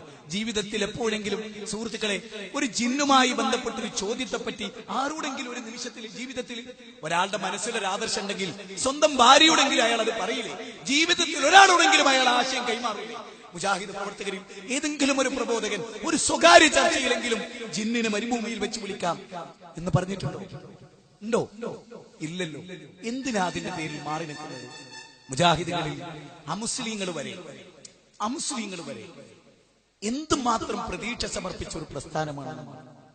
നമ്മുടെ വേദനകൾ നമ്മുടേത് മാത്രമല്ല, നമ്മുടെ വേദനകൾ നാടിൻ്റെതും നഗരത്തിൻ്റെതുമാണ്. ഓരോ ആളുകൾ മരിച്ചു പിരിയുമ്പോഴും നമ്മുടെ മനസ്സിൽ കയറി വരേണ്ട ഒരു ചിന്തയുണ്ട്. എന്താ അത്? ഹിദായത്ത് കിട്ടാതെ മരിച്ചുപോയ അവരുടെ കഥ. ഒരു ജൂതന്റെ മയ്യത്ത് കൊണ്ടുപോകുമ്പോ കരഞ്ഞതിന്റെ കാരണം അന്വേഷിച്ചു സഹാബത്ത്. റഹ്മത്തുൽ ലിൽ ആലമീനായി ഞാനിവിടെ ജീവിച്ചിരിക്കെ ഹിദായത്ത് കിട്ടാതെ ഒരു മനുഷ്യനാ മരിച്ചു പോകും. ജീവിതം മുഴുവനും ദീനിനു വേണ്ടി സമർപ്പിച്ച മുഹമ്മദ് നബിയുടെ കണ്ണുകൾ ഈർന്നണിയുമെങ്കിൽ ജീവിതത്തിൽ ഒരിക്കൽ പോലും ഒരു മനുഷ്യനെ ഹിദായത്തിൽ കൊണ്ടുവരാൻ ഒരു കേസ് നോക്കേ. അറവുകാട് ക്ഷേത്രത്തിലെ കേസറ്റ് ഒരു വീട്ടിൽ ഇങ്ങനെ കൊടുക്കുമ്പോഴാണ് ഈ 8 ചെറുപ്പക്കാരെ APC വന്നിട്ട് അത് പിടിച്ച് പറിച്ച് എറിഞ്ഞ് നോട്ടീസ് മെനയാന്ന് നടന്ന സംഭവം. എന്താണ് ആ കേസറ്റിലുള്ളത്? ബിംബാരാധന പാടില്ല, പടച്ചോനല്ലാത്തോൽ ആരാധിക്കരുത്, എല്ലാ വേദവും പടച്ചോനെ മാത്രമേ ആരാധിക്കാവൂ എന്ന് പറഞ്ഞിട്ടുണ്ട്. ഏകനായ റബ്ബിനെ അല്ലാതെ ആരാധിക്കരുത്. എന്ന് പറഞ്ഞ കേസറ്റില്ലേ, CD അല്ലേ, അതല്ലേ കീറിക്കളയുന്നത്, അതല്ലേ നശിപ്പിച്ച് കളയുന്നത്. നേരെ മറിച്ച് ഏതെങ്കിലും ഒരു സിനിമാ തിയേറ്ററിന്റെ പേരിൽ ഒട്ടിക്കുന്ന വൃത്തികെട്ട ഏതെങ്കിലും ഒരു പോസ്റ്റർ ആ 8 യുവാക്കൾ ചേർന്ന് കീറിയിരുന്നെങ്കിൽ അത് സമൂഹത്തോട് അവർ ചെയ്യുന്ന ഒരു സേവനമാകുമായിരുന്നു. ഒരു കള്ള് ഷാപ്പിന്റെ മുമ്പിൽ അവർ പ്രകടനം നടത്തിയിരുന്നെങ്കിൽ അവർക്ക് അതിന്റെ പേരിൽ പുണ്യം കിട്ടുമായിരുന്നു. എവിടെയാണ് നമ്മുടെ ഉമ്മത്തിന്റെ എനർജി? യുവാക്കളെ മദ്യപിച്ചും വ്യഭിചരിച്ചും സെക്സ് ആസ്വദിച്ചും. ഞാന് ചില പള്ളികളിൽ പോകുമ്പോ, ചില നാടുകളിൽ പോകുമ്പോ സ്ഥിരമായി കാണുന്ന ചില മക്കളെ കാണുമ്പോ അവര് സുബൈ കഴിഞ്ഞ് സുബൈ നിസ്കാരത്തിൽ ഉറങ്ങുന്നു. അവര് സുബൈ നിസ്കാരം കഴിഞ്ഞിട്ട് ദിക്റൊന്നും ചെല്ലാൻ നേരമില്ലാതെ അവർ ഉറങ്ങിപ്പോകുന്നു. അങ്ങനെ ഞാനൊന്ന് പഠിച്ചു നോക്കിയപ്പോ രാത്രി 3 മണി വരെയൊക്കെ അവർ സെക്സ് ആസ്വദിക്കുകയാണ്, സിനിമ കാണുകയാണ്. അവരുടെ കയ്യിൽ സിനിമാ തിയേറ്ററിലെ സ്ക്രീന് പോലത്തെ മൊബൈലാണല്ലോ ഉപയോഗിക്കുന്നത്, അല്ലേ? ഒരുത്തൻ ഇങ്ങനെ വെച്ചാൽ ഓം മറയും. അതായത് ആ മൊബൈൽ ഇങ്ങനെ വെച്ചാൽ അതിന്റെ അപ്പുറത്ത് ഒരുത്തൻ കാണുന്നുണ്ട് എന്ന് ഒരാൾക്ക് കാണാൻ കഴിയില്ല. അങ്ങനത്തെ മൊബൈലിന്റെ അപ്പുറത്ത് നിന്ന് നേരം വെളുക്കുന്നവരെ സെക്സ് ആസ്വദിച്ച് ഉറങ്ങാതെ ക്ലാസ്സിൽ പോയി ഉറങ്ങിപ്പോകുന്ന നമ്മുടെ മക്കളെ ഓർത്തിട്ടുണ്ടോ? നാളെ അന്യാധീനപ്പെട്ടു പോകുന്ന നമ്മുടെ മക്കളെ കുറിച്ച് ഓർത്തിട്ടുണ്ടോ? അവരുടെ ദീനരോധനങ്ങളെ കുറിച്ച് ഓർത്തിട്ടുണ്ടോ? ബാപ്പയുടെയും ഉമ്മയുടെയും തകരാറ് കൊണ്ടാണ് മക്കൾ കേടുവന്നതെങ്കിൽ അതിന്റെ വേദന എവിടം വെച്ച് കടിച്ചമർത്തുമെന്ന് ആലോചിച്ചിട്ടുണ്ടോ? പോലീസ് ഡിപ്പാർട്ട്മെന്റിൽ നിന്നൊരു ഫോൺ വരികയാണ്. വളരെ ഉത്തരവാദിത്തപ്പെട്ടൊരു കുടുംബത്തിലേക്ക്, നിങ്ങളുടെ മകൻ എവിടെയുണ്ട്? ജയിലുണ്ട്. വന്ന് നോക്കുമ്പോ എന്താ? കഞ്ചാവ് വിൽപ്പനക്കിടയിൽ പിടിക്കുന്നു, പെത്തഡിൻ വിൽക്കുന്നതിനിടയിൽ പിടിക്കുന്നു. ആരെ? പള്ളിയിൽ 1ാമത്തെ സഫിൽ നിൽക്കുന്ന പ്രസിഡന്റിന്റെ മകനെ, താടിയും തലപ്പാവും ധരിച്ചവരുടെ മക്കളെ. നാളെ നാണം കെട്ടുപോകും. പലപ്പോഴും എനിക്ക് തോന്നിയിട്ടുണ്ട്, ഏതെങ്കിലും ഒരു ഗുഹയിൽ ഒരു ചെറ്റക്കുടിലുണ്ടാക്കി അവിടെ ജീവിച്ചാലോ. അപ്പൊ പ്രവാചകന്റെ ഒരു വചനം ഓർമ്മ വരും. ജനങ്ങളുടെ നടുവിൽ എല്ലാ തിന്മകളും നടക്കുന്നിടത്ത് ജീവിച്ച് അവരെ ഉപദേശിച്ചും അവരുടെ കൂടെ അവർ തരുന്ന എല്ലാ പീഡനങ്ങളും സഹിച്ച് അവിടെ നിൽക്കലാണ് ഒറ്റപ്പെട്ടു പോയി താമസിക്കുന്നതിനേക്കാൾ ഉത്തമമെന്ന മുഹമ്മദ് നബിയുടെ വചനമില്ലായിരുന്നുവെങ്കിൽ എവിടെങ്കിലും പോയി ഒരു മരത്തിന്റെ കൊമ്പിലെങ്കിലും പഴയ കാലത്തുണ്ടാക്കിയ ഏർമാടം എന്ന് പറയുന്ന ഏർമാടം ഉണ്ടാക്കി അവിടെ ഇബാദത്ത് ചെയ്ത് സത്രത്തിൽ കൂടുമായിരുന്നു എന്ന് നമുക്ക് പലപ്പോഴും തോന്നിയിട്ടുണ്ട്. നമ്മുടെ മക്കളുടെ സിനിമയും സീരിയലും ചാനലും നോക്ക്. പെണ്ണിനെ കല്യാണം കഴിക്കാൻ 18 വയസ്സാകണമെന്ന് വാശി പിടിച്ചവരോട് ഞാൻ ഒരു ഉറപ്പുള്ള ചോദ്യം ചോദിച്ചോട്ടെ. 18 വയസ്സിനിടയിൽ നിർബന്ധം വെച്ചാൽ ചിലപ്പോൾ കുട്ടികൾ തകരാറായി പോകും. ഇന്ന് 13 വയസ്സായ കുട്ടി വരെ ഗർഭം ധരിക്കുന്ന കാലഘട്ടത്തിലാണ് 18 എന്ന് നിർബന്ധം വെക്കുക. ഞാൻ ചോദിക്കട്ടെ, 18 എന്ന് നിർബന്ധം വെക്കേണ്ട 3 കാര്യം പറയട്ടെ. ഞാൻ 3 കാര്യം, 18 ആയാലേ അത് ഉപയോഗിക്കാൻ പാടുള്ളൂ എന്നുള്ള 3 കാര്യം ഞാൻ പറയട്ടെ. 1, 18 വയസ്സിനപ്പുറത്തുള്ള ഒരു കുട്ടിയും 2 വീലർ എടുത്താൽ 5 കൊല്ലം ജയിൽ ശിക്ഷ എന്നൊരു നിയമം ഉണ്ടാക്കാൻ ഈ സർക്കാരിന് കഴിയും. 18 വയസ്സിൽ താഴെ ലൈസൻസ് ഇല്ലാത്തവർ വണ്ടി ഓടിക്കില്ല എന്ന് സർക്കാർ തീരുമാനിക്കുന്ന തന്റെ ഇടമുള്ളൊരു തീരുമാനം. 18 വയസ്സുവരെ ഒരാണും പെണ്ണും മൊബൈൽ ഉപയോഗിക്കുകയില്ല, ഇന്റർനെറ്റ് കണക്ഷൻ ഉണ്ടാവുകയില്ല എന്ന് തീരുമാനിക്കാൻ കേരളത്തിന് കഴിയും. എന്നാ ഈ നാട് നന്നാവും. നിങ്ങൾ 18 വയസ്സ് കെട്ടിക്കരുത് എന്ന് പറഞ്ഞാൽ ചിലപ്പോൾ 16-ാം വയസ്സിൽ വ്യഭിചാരം നടക്കും. പക്ഷേ ഇവിടെ നിങ്ങൾക്കറിയോ, മുസ്ലിങ്ങൾ നടത്തുന്ന വലിയൊരു സ്കൂളുണ്ട് തലശ്ശേരി. എന്റെ പേര് പറഞ്ഞാൽ നിങ്ങൾക്കൊക്കെ അറിയാം. പേര് പറഞ്ഞാൽ കമ്മിറ്റിനെ ഞാൻ മോശാക്കണേ. ആ സ്കൂളില് ചെറിയ കുട്ടികളെ 7ാം ക്ലാസ് മുതൽ +2 വരെ മൊബൈൽ കൊണ്ടുവരരുത്. എന്റെ താഴെയുള്ളവരും പറ്റില്ല, ഉള്ളവർക്കും പറ്റില്ല. എന്നിട്ട് പറഞ്ഞു 1000 രൂപ ഫൈനായിരിക്കും. പിറ്റേന്നുണ്ടായ സംഭവം എന്താ അറിയാം? 1000ന്റെ നോട്ട് കൊണ്ട് ഓഫീസിലെ മേശപ്പുറം നിറഞ്ഞു. കുട്ടികളെ കൊണ്ടുപോയിട്ട് അധ്യാപകന്റെ കയ്യിൽ 1000 രൂപ. ശിശു മക്കളെ എന്താ അത്? ഞങ്ങൾക്ക് മൊബൈൽ ഉപയോഗിക്കാതെ പറ്റില്ല, 1000 രൂപ ഫൈൻ അഡ്വാൻസ് ആയിട്ട് തരും. മുസ്ലിങ്ങൾ മാത്രം നടത്തുന്ന ഒരു സ്കൂളിന്റെ കഥയാ പറഞ്ഞത്. ഞാൻ ഈ കഴിഞ്ഞ ദിവസം വളരെ കഷ്ടപ്പെട്ടുള്ള ഒരു യാത്രക്കിടയിൽ തിരുവനന്തപുരം റെയിൽവേ സ്റ്റേഷനിൽ ഒരുപാട് ടൈം ലേറ്റ് ആയിട്ട് എത്തി. വളരെ മുസ്ലിം ഇങ്ങനെ പോകുമ്പോ, രാവിലെ ഇറങ്ങി പോകുമ്പോ 8ാം ക്ലാസ് മുതൽ SLC വരെയുള്ള യൂണിഫോം ഉണ്ടല്ലോ കുട്ടികളെ, അങ്ങനെ യൂണിഫോം ഇട്ട 2 ചെറിയ പെൺകുട്ടികൾ, ഒരു കയ്യില് വീതിയുള്ളൊരു സൈസ് സാംസങ്ങിന്റെ മൊബൈൽ, അതിങ്ങനെ 2 ചെവി. ജില്ലാ കളക്ടർ, IAS പാസ്സായി, ഇന്ത്യൻ പ്രധാനമന്ത്രി ഒക്കെ 10-ലിരിക്കാനല്ലോ. ഈ 9ാം ക്ലാസ് പഠിക്കുന്ന ചെള്ള് 18 വയസ്സുവരെ പെണ്ണിനും ആണിനും മൊബൈൽ കൊടുക്കാൻ തീരുമാനിക്കും. നാട് മനസ്സിലായോ? ചാനൽ കട്ടി, നാട് നന്നാവും അല്ലേ? കല്യാണ വീട് ഇപ്പൊ കഴിഞ്ഞ പത്രങ്ങളിലൊക്കെ വിവാഹത്തിന്റെ ദൂരത്തിനെ കുറിച്ച് എഴുതിക്കൊണ്ടിരിക്കുന്ന മാധ്യമത്തിൽ പല പ്രഗത്ഭരായ എഴുത്തുകാരും. കോഴിക്കോടൊക്കെ നടക്കുന്ന കല്യാണം എന്താ അറിയോ? 500 പോലീസുകാർ AK-47 നിന്നാലും നടക്കാത്ത കല്യാണം പടക്കണം. കഴിഞ്ഞ ദിവസത്തെ പത്രത്തിൽ ഒരു കല്യാണത്തിൽ അടിയുണ്ടായത്, അതായത് പിയാപ്പിളനെ വരനാകാൻ പോകുന്നവനെ ദൂരെ ഇറക്കിയിട്ട് നടത്തിക്കാം. ഒരു ഹിന്ദു സമൂഹത്തിലൊന്നില്ല, ഒരു ക്രിസ്ത്യാനി സമൂഹത്തിലൊന്നില്ല. ഈ മാപ്പിളാർ എന്ന് പറയുന്ന മൗലവിമാരന്മാരും മുസ്ലിയാക്കന്മാരും നയിക്കുന്ന സമൂഹത്തിൽ ഇതുണ്ടോ? എങ്ങനെയാണോ ആണിനെ കൊണ്ടുവരുന്നത്? എങ്ങനെയാണെന്നറിയാം നിങ്ങൾക്ക്? JCB ഇല്ലേ, ആ മണ്ണ് മാന്തുന്ന സാധനം, അതിൽ പിയ്യാപ്പള്ള നിർത്തുക. എന്നിട്ട് അതിങ്ങനെ ഒരു നിശ്ചിത ലെവലിൽ ഇങ്ങനെ നിർത്തിയിട്ട് മാപ്പിള്ള ഇങ്ങനെ കൊണ്ടുവരും. ഞാൻ ഒരൊറ്റ കാര്യം പറഞ്ഞു, അന്ന് ആ കല്യാണം അവിടെ വെച്ച് അവസാനിപ്പിക്കാൻ തന്റെ പിതാക്കന്മാരോ ജന്തു അന്നെ എന്റെ കൂടെ വന്ന ഇബിലീസിനെ ഈ പടി കേട്ടില്ല, എന്റെ മോളെ ഞാൻ കെട്ടിക്കണില്ലടോ, ഞാൻ 18 കൊല്ലം പോയിട്ട് ഇവിടെ നോട്ടെ, അത് പറയാൻ കഴിയും. പിന്നെ കൊള്ളക്കാരാ വരുന്നത് മാപ്പിളിന്റെ കൂടെ, കൊള്ളക്കാര് വീട് കൊള്ള ചെയ്യുന്നൊരു സമ്പ്രദായം ഉണ്ട് അല്ലേ? അല്ലേ? വീട്ടിൽ കയറിയിട്ട് അൽമാരൊക്കെ തുറക്കും, ടേപ്പൊക്കെ വാട്ടർ ടേപ്പൊക്കെ തിരിച്ചിടുക. മനസ്സിലായില്ലേ? എന്റെ അഭിപ്രായത്തിൽ പോലീസുകാരെ നിൽക്കണം AK പൊട്ടിച്ചത്. എന്തുകൊണ്ട് ഈ സമുദായം എങ്ങനായി? കുൻതും ഖൈറ ഉമ്മ ഉഖ്രിജത് ലിന്നാസ് തഅമുറൂന ബിൽ മഅറൂഫ് വതൻഹൗന അനിൽ മുൻകർ. ഈ സമൂഹം എങ്ങനായതിന്റെ ഒരു കാരണം എന്താ അറിയോ? അറബി ഭാഷയുടെ കുത്തുപർത്തിയുണ്ട്. ഈ സമൂഹം എങ്ങനായത് മൊയ്ലിയാമാരെ കൊണ്ടാണ്. എന്തുകൊണ്ടാണ് അങ്ങനെ പറയണറിയോ? വെള്ളിയാഴ്ച ഖുതുബയിൽ ഉത്ബോധിപ്പിക്കാൻ ഏറ്റവും കൂടുതൽ ഏതേ സമുദായ ഇക്കഴിഞ്ഞ 2 ആഴ്ച വളരെ കൂടുതലായിരുന്നു. ഈ കഞ്ഞിപ്പുരന്ന് പോകും ഒരു 19 2 വീലർ മുന്നില് കല്യാണ മുസ്ലിം കുട്ടികൾ ഒറ്റ വണ്ടിക്ക് പോലും മാറിക്കൊടുക്കില്ല. ഈ 10-30 2 വീലറിന്റെ ഹോർൺ അടിച്ചു പിടിച്ചിരിക്കുകയാണ്. എന്നിട്ട് ഇവിടുന്ന് അങ്ങോട്ട് ക്ഷമിക്കണം, ഞാൻ ഉപയോഗിച്ച പദങ്ങളൊക്കെ നിങ്ങൾക്ക് അസ്ഥാനത്തായി തോന്നി. ധാർമ്മിക രോഷം കുറച്ച് കൂടുതൽ ഒരു മനുഷ്യനാണ് ഞാൻ. എനിക്കിത് സഹിക്കാൻ വയ്യ. ഞാൻ എന്റെ കുടുംബത്തില്, എന്റെ അളിയൻ വഴിയുള്ള ഒരു കുടുംബത്തില് കല്യാണത്തിന് കൊയിലാണ്ടി കൊല്ലത്തുനിന്നാണ് ടീം വന്നത്. എനിക്കൊരുത്തനെ അടിക്കേണ്ടി. എന്തിനാ അടിച്ചതെന്നറിയാം? ആ സദസ്സിലിരിക്കുന്ന മാന്യന്മാരുടെ മുഖത്തേക്ക് പേസ്റ്റ് കൊണ്ടുവന്നിട്ട് ഇങ്ങനെ ചീറ്റി എല്ലാരെയും. കല്യാണം നമ്മൾ വിചാരിക്കുക എന്താ അറിയോ? പാകിസ്ഥാൻ ഇന്ത്യയെ ആക്രമിക്കാതെ, അല്ലെ ഇന്ത്യ പാകിസ്ഥാൻ ആക്രമിക്കാതെ. കല്യാണല്ലടോ, മീസാക്കൻ ഒലീല എന്നൊരു സുദൃഢമായ കരാറല്ലേ? പടച്ചോനെ സാക്ഷി നിർത്തി എന്റെ പൊന്നുമോളെ ഞാൻ നിന്നെ ഏൽപ്പിക്കുന്നു. ചട്ടമ്പികളും കൊള്ളക്കാരും അല്ലേ? എന്റെ പ്രിയപ്പെട്ട ഹൈന്ദവർക്ക് ഈ സംസ്കാരമല്ല, ക്രിസ്ത്യാനികൾക്ക് ഈ സംസ്കാരമല്ല. ഈ കൗം ഇങ്ങനെ ആയതെന്തുകൊണ്ടറിയില്ല. ഈ കൗമിനെ നന്നാക്കേണ്ട ഒരു ജനത നന്നാക്കാൻ ശ്രമിച്ചിട്ടില്ല. ക്ഷമിക്കണം. ചില സമയത്ത് എന്റെ വാക്കുകൾ മൂർച്ച കൂടിയതാവാം. ആത്മരോഷം കൊണ്ട് പറയാൻ ഞാൻ കല്യാണമൊക്കെ എന്താ?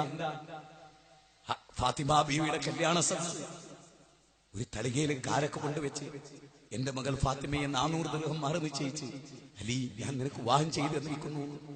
അത് സ്വീകരിച്ച് ഒരു പുതപ്പിന്റെ കഷ്ണം അലി മറച്ച ഫാത്തിമ പുറത്ത്, ഫാത്തിമ പൊതിച്ച അലിയാര് പുറത്ത്, ഒരു പരിക്കൻ കെട്ടില്ലേ സ്വർഗത്തിലേക്കുള്ളവരുടെ യാത്ര. നമ്മുടെ യുവാക്കൾ, നമ്മുടെ മക്കൾ നശിച്ചുപോയി.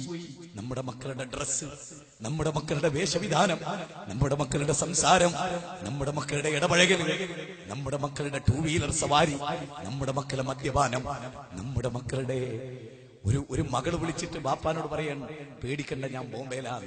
ജീവിതത്തിൽ മലപ്പുറം ജില്ല സ്വന്തമായി യാത്ര ചെയ്തിട്ടില്ലാത്തൊരു മകള് നെറ്റിലൂടെ ചാറ്റ് നടത്തി. അവളെങ്ങനെ ബോംബെയിലെത്തി? അവളെ ആര് കൊണ്ടുപോയി? എത്ര മഹല്ലുകളിൽ സുന്നി മുജാഹിദും പറയല്ല ഞാൻ, ജമാഅത്തും സുന്നി മുജാഹിദും ഖാദിയാനും പറയല്ല ഞാൻ. ഈ ഉമ്മത്തിൽ, ഈ സമൂഹത്തിൽ ഇതൊക്കെ ഉണ്ടായിക്കൊണ്ടിരിക്കുന്നു. മതം മറന്ന മുസ്ലിം സമുദായത്തോട് യാ അയ്യുഹല്ലദീന ആമനൂ ദുഖുലൂ ഫിസ്സിൽമി കാഫ വലാ തത്തബിഉ ഖുതുവാതി ശൈത്താൻ. ഞാൻ ഇന്ന് വീട്ടിലെ കുട്ടികളുടെ ഒരു ബഹളമാണ്. ഞാൻ 2 മക്കളെ ഒന്നിച്ചെടുത്ത് എന്നോട് ചേർത്ത് പിടിച്ച് ഞാൻ പടച്ചവനോട് ചോദിച്ചൊരു ചോദ്യമുണ്ട്. ഈ മക്കൾ നാളെ എനിക്ക് എന്തായിത്തീരും? ലോകത്തോരോ അനുനിമിഷവും ടെൻഷനല്ലാതെ മക്കളുടെ വാക്കുകൾ, മക്കളുടെ പ്രവൃത്തികൾ. വീട്ടിലൊരാൾ വന്നാൽ ഞാൻ ഏറ്റവും കൂടുതൽ പ്രാർത്ഥിക്കൽ എന്താ അറിയും? എന്റെ മക്കളെ നാവുന്ന ഒരു തോന്നിയാസം പുറച്ചു വരുന്നൊരവസ്ഥ കൊണ്ട് അഭിമാനക്കേടുണ്ടാകുന്നൊരവസ്ഥ പടച്ചോനെ നീ തരരുതേ. മക്കളൊരു പെരുമാറ്റം കൊണ്ട് നാഥ ഞാൻ കാത്തു സൂക്ഷിച്ച എന്റെ മൊറാലിറ്റി ഒരു ഭംഗം വരരുതേ തമ്പുരാനെ. സഹോദരങ്ങളെ, ലോകത്തിലെ ഏറ്റവും വലിയ പരീക്ഷണങ്ങളിൽ ഒന്ന് മക്കളാ. യാ അയ്യുഹല്ലദീന ആമനൂ ലാ തുൽഹികും അംവാലുകും വലാ ഔലാദുകും അൻ ദിക്രില്ലാഹ് വമൻ യഫ്അൽ ദാലിക ഫഉലൈക ഹുമുൽ ഖാസിറൂൻ. മക്കളും ധനവും ഇന്ന മിൻ അസ്വാജികും വഔലാദികും, നിങ്ങളുടെ ഭാര്യമാരും ഒക്കെ നിങ്ങൾക്കൊരു പരീക്ഷണം, അത് നിങ്ങൾ സൂക്ഷിക്കണം എന്ന് ഖുർആൻ നമ്മളോട് പറയണം. അതുകൊണ്ട് മാറ്റമുണ്ടാകണം. ഞാൻ നിർത്തുകയാണ്, അവസാനിപ്പിക്കുക. ഖുർആനിലേക്ക്, സുന്നത്തിലേക്ക് മടങ്ങണം, ദീനിലേക്ക് മടങ്ങണം, തൗഹീദിലേക്ക് മടങ്ങണം.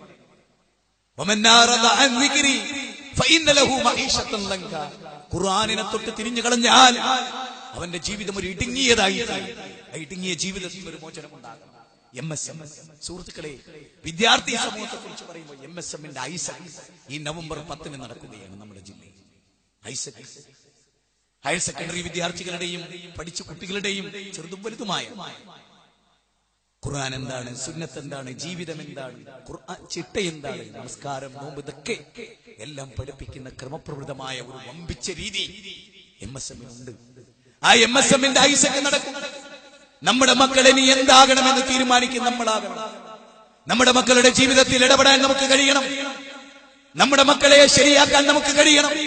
യാ ബുനയ്യ അഖിമിസ് സ്വലാ വഅ്മുർ ബിൽ മഅറൂഫ് വൻഹാ അനിൽ മുൻകർ ഫസ്ബിർ അലാ മാ സാബക ഇന്ന ദാലിക മിൻ നസ്മിൽ ഉമൂർ. എന്റെ മോനെ, നിസ്കാരം നിലനിർത്തണേ മോനെ, നന്മ കൽപ്പിക്കണേ, തിന്മ വിരോധിക്കണേ മോനെ, എന്ത് പ്രതിസന്ധി ഉണ്ടായാലും ക്ഷമിക്കണേ മോനെ എന്ന് ലുഖ്മാനുൽ ഹകീം മകനെ പഠിപ്പിച്ചത് ഇവിടെയാണ്. സൂറത്തുൽ ലുഖ്മാൻ 13 മുതൽ 19 വരെയുള്ള വചനം.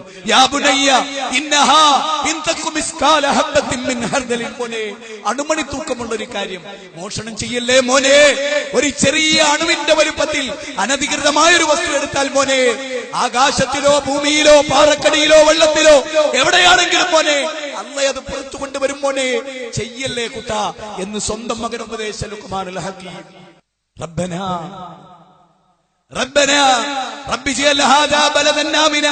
അത് കഴിഞ്ഞിട്ട് പ്രവാചകൻ പ്രാർത്ഥിക്കുന്നു, റബ്ബനാ വജഅൽനാ മുസ്ലിമൈന ലക വമിൻ ദുർരിയ്യതിനാ ഉമ്മത്തൻ മുസ്ലിമത്തൻ ലക വഅരിനാ മനാസികനാ വതുബ് അലൈനാ ഇന്നക അൻത തവ്വാബുർ റഹീം. അല്ലാഹുവേ, എന്റെ മക്കളിൽ നിന്ന് നിനക്ക് കീയൊതുങ്ങുന്നവരെ നീ ഉണ്ടാക്കണേ അല്ലാഹ്, നിസ്കാരം നടത്തുന്നവരെ നീ ഉണ്ടാക്കണേ അല്ലാഹ്. മക്കൾക്ക് വേണ്ടി പ്രാർത്ഥിക്കുക. റബ്ബി ഔസീനി അൻ അശ്കുറ നിഅമതക അല്ലതി അൻഅംത അലൈ. എത്ര പ്രാർത്ഥനകൾ, എത്ര കാര്യങ്ങൾ, എന്തൊക്കെ ഖുർആനികമായി ചിന്തിക്കാനുണ്ട് ഒരു വിശ്വാസിക്ക്. അവന്റെ കണ്ണുകൾ, അവന്റെ കാതുകൾ, അവന്റെ ജീവിതം, അവന്റെ എല്ലാം ഓരോ ചലനങ്ങളും പടച്ചോന് ഇഷ്ടപ്പെട്ടതായിരിക്കണം. ഉദ്ഖുലൂ ഫിസ്സിൽമി കാഫാ. സ്ത്രീധനം വാങ്ങരുത്, ഹറാമ് ചെയ്യരുത്, പലിശക്ക് കൊടുക്കരുത്, പലിശക്ക് വാങ്ങരുത്, മദ്യപിക്കരുത്, അളവിലും തൂക്കത്തിലും കൃത്രിമം കാണിക്കരുത്, കളവ് പറഞ്ഞ് കച്ചവടം നടത്തരുത്, ഇല്ലാത്ത യോഗ്യത സ്ഥലത്തിന് പറയരുത്. അങ്ങനെ തുടങ്ങി ജീവിതത്തിന്റെ A to Z യൗമ യഖൂമുൻ നാസു ലിറബ്ബിൽ ആലമീൻ. ഇതൊക്കെ പഠിപ്പിച്ച മുസ്ലിം ഉമ്മത്തെ ഇതെല്ലാം നമ്മൾ മറന്നില്ലേ? ഈ മതമെല്ലാം നമ്മൾ മറന്നില്ലേ? എങ്കിൽ വകദാലിക്കൽ യൗമ തുൻസാ, നമ്മളെയും അല്ലാഹുവോട് മറക്കും. അതുകൊണ്ട് നരകത്തിൽ നിന്ന് രക്ഷപ്പെടാനുള്ള ഒരു ശ്രമം ഉണ്ടാവണം. അല്ലാഹു സുബ്ഹാനഹു വ തആല ഖൈറായി. കഞ്ഞിപ്പുരയിലെ ആളുകൾ ഒരുപക്ഷെ പല കാര്യങ്ങളിലും മുജാഹിദുകളെ തെറ്റിദ്ധരിച്ചിട്ടുണ്ടാവാം. ഈ സമൂഹത്തിന്റെ നന്മയോട് ചില കാര്യങ്ങൾ ഗൗരവമായി ഞാൻ നിങ്ങളെ ഉണർത്തിയിട്ടുണ്ട്. സഹോദരങ്ങളെ, വളരെ ശക്തമായി ഈ സമൂഹത്തിന്റെ പരിവർത്തനത്തെ മുൻനിർത്തിയുള്ള ഒരു പ്രബോധന രീതി നമുക്കുണ്ടാവണം. ഞാൻ പറഞ്ഞുവല്ലോ, വരുന്ന ജനുവരി 25, 26 നമ്മുടെ മഹാജില്ലാ സമ്മേളനം നടക്കും. ആ സമ്മേളനത്തിന്റെ ദേവാ സംരംഭങ്ങൾ സജീവമാണ്. മഹല്ലുകളിലും ഉത്തരവാദിത്വം. എനിക്കൊന്നേ പറയാനുള്ളൂ, ഇവിടെ ഇരിക്കുന്നവരോട് എനിക്കൊന്നേ പറയാനുള്ളൂ, ഒരിക്കലും നിരാശ ബാധിക്കണം. ഒരിക്കലും ആരുണ്ടായാലും ആരില്ലെങ്കിലും പരലോകം, ഇവിടെ എന്ത് പ്രശ്നം ഉണ്ടെങ്കിലും പരലോകമല്ല ഉണ്ടാവില്ല. ആ പരലോകമുണ്ടേ, അവിടെ രക്ഷപ്പെടാനുള്ള ശ്രമം നമ്മുടെ ഭാഗത്തുനിന്ന് സജീവമായി ഉണ്ടാകണം. ഞാൻ അവസാനിപ്പിച്ചു കൊള്ളട്ടെ. അല്ലാഹു സുബ്ഹാനഹു വ തആല നമ്മെ അനുഗ്രഹിക്കട്ടെ.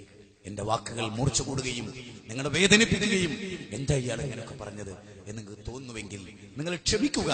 ഒരു നല്ല സമൂഹം ഉണ്ടാകണമെന്ന് ഇസ്ലാമിന്റെ മഹത്വം ഓർക്കുമ്പോൾ ആ മഹത്വം കയ്യിൽ കിട്ടിയിട്ട്, ആ ഗ്രന്ഥം കയ്യിൽ കിട്ടിയിട്ട്, ഈ ഗ്രന്ഥം കിട്ടാത്ത ഒരു സമൂഹത്തെക്കാൾ വൃത്തികെട്ടുപോയ ഒരു ജനതയെ കുറിച്ചുള്ള എന്റെ ഓർമ്മകൾ എന്നെ വൈകാരികമായി പ്രതികരിപ്പിച്ചു. അല്ലേ, ഇവിടുത്തെ ഹൈന്ദവർക്ക്, ഇവിടുത്തെ ക്രൈസ്തവർക്ക് മുഹമ്മദ് നബിയെ പോലെ ഒരു നബിയുണ്ടോ? ഇവിടുത്തെ ക്രൈസ്തവർ ഹൈന്ദവരുടെ കയ്യിൽ ഖുർആനിനെ പോലെ ഒരു ഗ്രന്ഥമുണ്ടോ? ഇവിടുത്തെ ഇതര മതക്കാരുടെ കയ്യിൽ നമുക്ക് കിട്ടിയ പോലെ ഒരു നല്ല മതം കിട്ടിയിട്ടുണ്ടോ? അതൊക്കെ കിട്ടിയിട്ടും അത് കിട്ടാത്തവരെക്കാൾ ഏറ്റവും മ്ലേച്ഛന്മാർ നമ്മളാണെങ്കിൽ ഞാൻ പറഞ്ഞ വാക്ക് മൂർച്ച കൂടിയിട്ടില്ല എന്നാണ് എന്റെ അഭിപ്രായം. അതുകൊണ്ട് തന്നെ സുഹൃത്തുക്കളെ, വിഷയത്തിന്റെ ഗൗരവമോർത്ത്, സഹോദരിമാരെ, വിഷയത്തിന്റെ ഗൗരവമോർത്ത് ഏറ്റവും നല്ല ജീവിതം നയിക്കാനും ഏറ്റവും നല്ല നിലയിൽ മക്കളെ വളർത്താനും മക്കളെ ഏറ്റവും നല്ല, അതിൽ ഏറ്റവും പ്രധാനമായി ഡെയിലി മാതാവ് ശ്രദ്ധിക്കേണ്ട ഒരു കാര്യം, എത്ര ചെറിയ കുട്ടിയാവട്ടെ വലിയ കുട്ടിയാവട്ടെ, അവനെ കിടക്കാൻ നേരം വുളൂ ചെയ്യിപ്പിച്ച് ആയത്തുൽ കുർസി ഓതിക്കൊടുത്ത് അവനെ പഠിപ്പിച്ച് ഖുൽ റബ്ബിൽ ഫലഖ് ഓതിക്കൊടുത്ത് ഖുൽ റബ്ബിൻ നാസ് ഓതിക്കൊടുത്ത് അവന്റെ കൈകൾ കൂട്ടിപ്പിടിപ്പിച്ച് അവനെ കൊണ്ട് അവന്റെ കയ്യിൽ ഊതിച്ച് അവന്റെ ശരീരത്തിൽ ഊതി അവനെ എല്ലാ ദിവസവും നിങ്ങൾ കടത്തിച്ചു നോക്ക്, നിങ്ങളുടെ മകൻ കേടുവരില്ല. അത് ഏത് കാലം മുതൽ ചെയ്യണം? കുഞ്ഞിന് 1 വയസ്സ് തുടങ്ങുന്നത് മുതൽ, കുട്ടിക്കാലം മുതൽ, ഏത് ചെറിയ വയസ്സിലും അത് നിങ്ങൾ സ്വയം ചെയ്തുകൊണ്ട് മകന് ചെയ്യുന്നു എന്ന നിലയ്ക്ക് പിന്നീട് അവനെ കൊണ്ട് ചെയ്യിച്ച് അങ്ങനെ ചെയ്യേണ്ട കടമ മാതാവിനുണ്ട്. എപ്പോഴും മക്കളുടെ കൂടെ അവനാണ് ഉണ്ടാവുക. മക്കളെ കൊണ്ട് വുളൂ ചെയ്യിപ്പിച്ച്, മക്കളെ കൊണ്ട് ഇത് ചെല്ലിപ്പിച്ച്, മക്കളെ ഏത് സമയത്തും അവരെ വീട്ടിൽ നിന്ന് പോകുമ്പോഴുള്ള ദിക്ർ ചെല്ലിപ്പിച്ച്, വീട്ടിലേക്ക് കയറി വരുമ്പോൾ സലാം പറയിപ്പിച്ച്, വീട്ടിൽ നിന്ന് ഇറങ്ങിപ്പോകുമ്പോൾ ചെല്ലേണ്ട പ്രാർത്ഥന പ്രാർത്ഥിപ്പിച്ച്, അങ്ങനെ ഓരോ രംഗത്തും ഭക്ഷണം വലത് കൈ കൊണ്ട് കഴിപ്പിച്ച്, ഡ്രസ്സിലെ മര്യാദകൾ പാലിപ്പിച്ച്, എല്ലാ അർത്ഥത്തിലും ശ്രദ്ധിക്കുന്ന ഏതൊരു മാതാവിനും പിതാവിനും പടച്ചോന്റെ ബർക്കത്തുണ്ടാവും. പടച്ചോൻ കൈവിടില്ല. പടച്ചോനോട് പ്രാർത്ഥിച്ചാൽ എത്രയോ ചെലവുകളുണ്ട്. കരുണാമയനായ പരമകാരുണ്യനായ ലോകത്തിന്റെ നാഥൻ ഒരിക്കലും നമ്മളെ കൈവിടില്ല എന്നതിന് എന്റെയൊക്കെ ജീവിതത്തിലെ ഒരു 100 അനുഭവങ്ങൾ എനിക്ക് എടുത്തു പറയാൻ കഴിയും. സഹോദരങ്ങളെ, അല്ലാഹ് പരമകാരുണ്യനാണ്. അല്ലാഹുവിലേക്ക് അള്ളാന്റെ കാരുണ്യത്തൊട്ട് നിങ്ങൾ നിരാശരാകരുത്. ആ പടച്ചോനിലേക്ക് മടങ്ങിപ്പോവുക. അള്ളാഹു അനുഗ്രഹിക്കുമാറാകട്ടെ. എല്ലാവിധ തിന്മകളിൽ നിന്നും അള്ളാഹു നമ്മെ കാത്തുരക്ഷിക്കുമാറാകട്ടെ. നാളെ മഹ്ശറിൽ എരിപൊരി കൊള്ളുന്ന വെയിലത്ത് അർശിന്റെ തണം നൽകി അള്ളാഹു അനുഗ്രഹിക്കുമാറാകട്ടെ. സത്യസന്ധമായി നിലനിൽക്കാൻ അള്ളാഹു തൗഫീഖ് ചെയ്യുമാറാകട്ടെ. പടച്ചവൻ നമ്മുടെ സാമ്പത്തിക പ്രതിസന്ധികളിൽ നിന്ന് നമ്മെ കരകയറ്റുമാറാകട്ടെ. നമുക്കിടയിൽ ഐക്യവും സ്നേഹവും അള്ളാഹു പ്രദാനം ചെയ്യുമാറാകട്ടെ. കുടുംബ ശിഥിലീകരണത്തിൽ അള്ളാഹു നമ്മെ കാത്തുരക്ഷിക്കുമാറാകട്ടെ. മുസൽമാന്റെ ഐഡന്റിറ്റി കാത്തു സൂക്ഷിക്കുന്ന നല്ലവരിൽ അള്ളാഹു നമ്മെ ഉൾപ്പെടുത്തുമാറാകട്ടെ. اللهم اغفر للمؤمنين والمؤمنات والمسلمين والمسلمات الأحياء منهم والأموات ربنا هب لنا من ازواجنا وذرياتنا قرة اعين واجعلنا للمتقين اماما ربنا لا تزغ قلوبنا بعد إذ هديتنا وهب لنا من لدنك رحمة انك انت الوهاب ربنا آتنا في الدنيا حسنة وفي الآخرة حسنة وقنا عذاب النار آمين برحمتك يا ارحم الراحمين. السلام عليكم ورحمة الله.